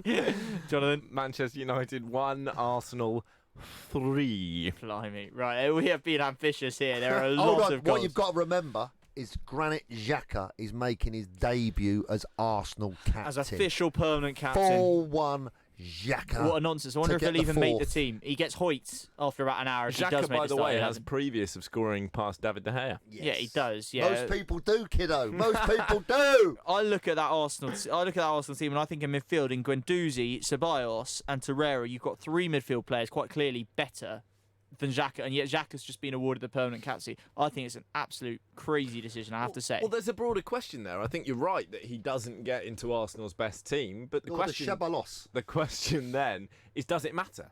Does it matter that your club captain doesn't play? Not necessarily. There was a long period at Chelsea when John Terry had been phased out of the first team. It's right, obviously, that he remains the club captain. I think if you're making a song and dance, as Arsenal have in the last few days, it's emerged that they've had a vote. Rob Holding revealed that, and then they've announced the winner, if you like, X Factor style today. I think it makes it a bit more of a mockery if there's any doubt around who it should be. Who are the definite starters in the Arsenal team? Let's be quite honest, there aren't that many. Emery likes to tinker and chop and change. Pierre-Emerick Aubameyang is a senior player. He is the first name on the team sheet. And you know what? The way he's played this season, he has rescued Arsenal a few times. I think he'll be looking at that thinking, Xhaka, eh? And I know the fans are. You've only got to look at the reaction on social media. I'm not saying that they know better than Unai Emery, but I do think that it tells you something when it's as unanimous as certainly what I've seen today. But Martin's shaking his head. He's been a football manager. No. You just wait. He'll lead that team out with pride at Old Trafford. He'll be looking across. Doesn't mean he'll chase back. He'll be looking across at the Manchester United players and think, am I good enough to captain this Arsenal team against this lot of Man United players lining up in that tunnel next to me? I'll be ready. He's captain of Switzerland, isn't he? Yeah. And has he been captain of all his other clubs as well? A couple of them, and he's captain of his country. I think he'll do okay. This is Arsenal Football Club. I think it's a little bit different. But in the meantime, we're going to be wondering who's won this week's Who Wants to Be Manchester United captain for tonight. It was Axel Tuanzebe on Wednesday. It was Ashley Young the week before. David De Gea the week before that. That tells you something, Guy. I'm going to get a go, I think. I'm Why really excited. Why did you not give it to Harry Maguire? Do you think it should be straight away? New signing? What message that sends to everyone else? Absolutely. Just because he's old-fashioned English player, is that what you're saying? Best player they've got. He wasn't captain at Leicester. The only good player they've got. He's not captain of England. Don't care. Who else is there? Who else is there? Two Pull words. me another captain. 2 words. You just said it yourself. Ashley Young. Ashley Young? Yeah. Ashley not young, I'd rather have Mike Ashley. Well, he's 34, but he's the most experienced player in that team. And even at left back against West Ham, when they got thrashed, he would still play well, to be fair to him. He's a good player. He genuinely gets a lot more stick than he deserves from United. He will put fans. in an honest, hard-working shift, which actually more than can be said for some people. But not that long since he was team of the tournament at the World Cup for left wing back. And we were speaking earlier about Milner and what he does for Liverpool, for Jurgen Klopp. And Young, I would say, would fit into that bracket that you'd have him in and around your team. If he's not in the team, he's going to help the people that are in the team. And those players are vital. I'd want him around the team, Martin. Definitely. Not in it. That's the difference. In and out. Sometimes you've got That's to the play difference. not so good teams, and you need other players to come in. But Milner, he plays left back, right back. He plays anywhere, doesn't he? He will, and he'll do a good job. He's a better player, though, I'm afraid to say, than Ashley Young, or certainly is now. I think in his youth, Ashley Young was a fantastic player. Not so much these days. Last word on Spurs, as the boys from the Spurs Fan Show like to call themselves. Last word on Spurs. If Pochettino doesn't get a result, are we, as we have done this week, we're just going to spend next week talking about Spurs again, aren't we? He needs to get a win just to sort of stave it off a little bit. Yeah, well, I'm looking at it. We're just looking at the thing there. It puts West Ham up in those Champions League places. Well, no, it's just 4 places. Once again. Just 4 places. Yeah, that's it. West Ham are there. And it's a little bit early to say about sacking managers. It's only 6 games. And that, for me, I didn't look and take too much. Go to 10 games and it's different. Go to 10 games and the pattern of where you're going to be roughly ain't far away after 10 games. 6, 8 maybe, no. Just wait a little while longer and then you're going to get a picture of what it's like. And I can't wait to see all my games come in tomorrow. All of your 4-1, 4-1, 4-1. Martin, if they are all 4-1, not only will you have won, I will buy you a house. I will say that on the radio. Monopoly house? I told Melania that she draws her eyebrows on far too high. She looked so surprised. Giving your team a voice. Love Sport Radio. Get ready for Brexit on the 31st of October. Brexit will bring changes that affect businesses in many ways, particularly if you buy from EU suppliers, sell to EU customers, provide services to EU clients, and receive customer data from other businesses in the EU. Businesses need to prepare. Find out how at gov.uk/Brexit. Get ready for Brexit on the 31st of October. Can you save money on your car insurance? Chris did, with a little help from a spokesmansaid.com. Getting real people, real savings. I'm Chris from Leicestershire, a truck driver. I went on a spokesman said, which was very straightforward and easy to use for an old git like myself, and saved over £300 on my car insurance. Find quotes from over 100 leading insurance providers at a spokesmansaid.com. Fighting for you, saving you money. Please state your reason for this call. I would like to end my home insurance policy. Please state your reason for this call. End my policy. Please enter your 12-digit passcode. Policy ended. Finally. To confirm end of policy, please enter credit card details and pay £50. With Aviva Plus home insurance, you can pay monthly at no extra cost and with no cancellation charges. New Aviva Plus. Insurance the way it should be. Excludes Northern Ireland. If you're in business, I bet you hate wasting money. We Do Taxi Tops can help you achieve minimum wastage on your advertising costs and maximum exposure. Our revolutionary taxi tops can target your potential customers in the right place at the right time, so your message has the greatest potential for making an impact. We Do Taxi Tops. Visit WEDOOH.com. We Do, the smarter, quicker way of advertising in London, supporting London businesses of all sizes. This is Love Sport. It's the Posh Boys on Love Sport Drive. Johnny Burrow, Guy Watts and special guest Martin Allen with you till 7, at which point the glorious Matt Beadle carries you forward for the fan shows, beginning with Chelsea and a 8-goal thriller. Chelsea. I'm going to do that every time I come on now. Excellent. Yeah, do you like it? I love it. Good. Bowie. An 8-goal thriller. Yes, it was indeed. Grimsby had their moment. They had their moment at the bridge. We'll be talking a lot about that, of course. All the reaction, all the youth. Rhys James making his debut and scoring a cracker of a goal. Peter Drury, by the way, I don't know whether you listened to the commentary of that on Quest afterwards, but he went bonkers. He went bonkers when Grimsby scored, and he clearly had all the stuff lined up to say, you know. But yeah, you know, like lines. He had lines to say, like he said, an absolute. It's a blinder from Blundell Park. It's not a Blundell Park, Peter. It's at Stamford Bridge. They're clamouring in Cleethorpes. All the cliches. Oh dear, the Cleethorpe cliches. Yeah. What is the feeling? It's Brighton at home this weekend. That should be a win. We've just predicted we're all backing Chelsea to win quite comfortably. They must be very happy with Frank. Well, they are. Yeah, of course they are. I think he's going to have more time than any other manager in Premier League history, probably, at Chelsea. Even going on what they've been like in the past, I think he's definitely going to get time, perhaps more time than Ole Gunnar Solskjaer will get at Manchester United, or perhaps not, if we're to believe what Ed Woodward has come out and said this week. But when are we ever to believe what Ed Woodward comes out and says, to be honest? But Frank Lampard, yes, the big thing is this win. It's this win at Stamford Bridge. It's key for him. And from 8, it's the Leeds fan show with, of course, the Lee Bowyer derby coming up. It is Leeds versus Charlton Athletic. How are they going to be feeling about that?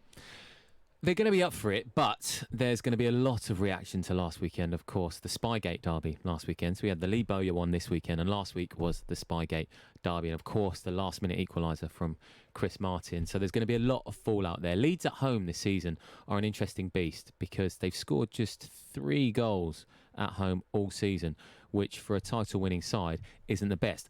However, on the flip side, they've scored 10 away from home, which is title-winning form, I suppose you'd say. But you've got to match them both up, haven't you? Leeds will win the league. Really? Yeah. See, we said this last season, though, didn't we? We say this every season. Why is it different? Been through the process, strengthened the team, been through the process. They lost Kemar Roof, though. Oh, no, I'll just finish. And got rid of the centre-half to Brentford. I think he was a liability. The big guy, Pontus Jansson. Yeah, get him out. That was a good move. No. Do you think? Oh, without a shadow of a doubt, yeah. All over the place. Not for me. Not on a regular basis. They've done well getting rid of him. No, they'll win the league. They've also won the FIFA Fair Play Award, of course, along with Marcelo Bielsa. That was a joke, wasn't it? That is a nonsense. It's crazy, right? It's absolute absolute insanity. Do they have the Leeds fans gone, oh yeah, we've won this and we deserved it? No. Or are they taking it I think it's quite embarrassing. I think because it's an instant source of mockery from opposing fans, which you don't want. And listen, FIFA is saying that it's primarily for the incident against Aston Villa. Well, you can't just give a team an award for one particular incident in a game, surely. Well, I think you can, actually, but not if they have also spied. You know what I mean? If Leeds hadn't had Spygate, I think that one incident against Aston Villa where they literally gave them a goal was pretty extraordinary. You almost never see that happen. So I think they deserved it on that, had they not already ruled themselves out, which for me they did, by spying. Do you reckon there's a potential... Martin just getting changed. Martin's got the gilet out. David Cameron's just walked into the Love Sports studio. Tim Sherwood's here as well. And Gareth Southgate. Oh, no, Southgate was waistcoat, wasn't he? And Dominic Cummings.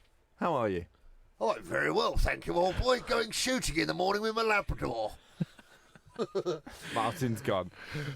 Yes, I think that... Do you reckon the guys at FIFA weren't aware of Spygate? They didn't know about that, and they just thought they were doing a nice gesture. I think it's a PR disaster. The award has been given because they gave the ball away back to let the opposition score. But funnily enough, Pontus Jansson, the man in question, tried to stop them. Yes, which I don't think the manager was very happy with. I quite liked it. I loved it. I loved it. Oh, I liked it, but you could see how the manager wouldn't like it. I thought it was quite funny. But what I will say, if he really wanted to stop it, if he really wanted to put his body on the line, he wouldn't have done the type of tackle he would have done. He had a chance to actually take the player and the ball and leave them both in the stand, and he just fobbed it on the side. And that, for me, was... If you're going to do it, do it. Go right through him, yeah.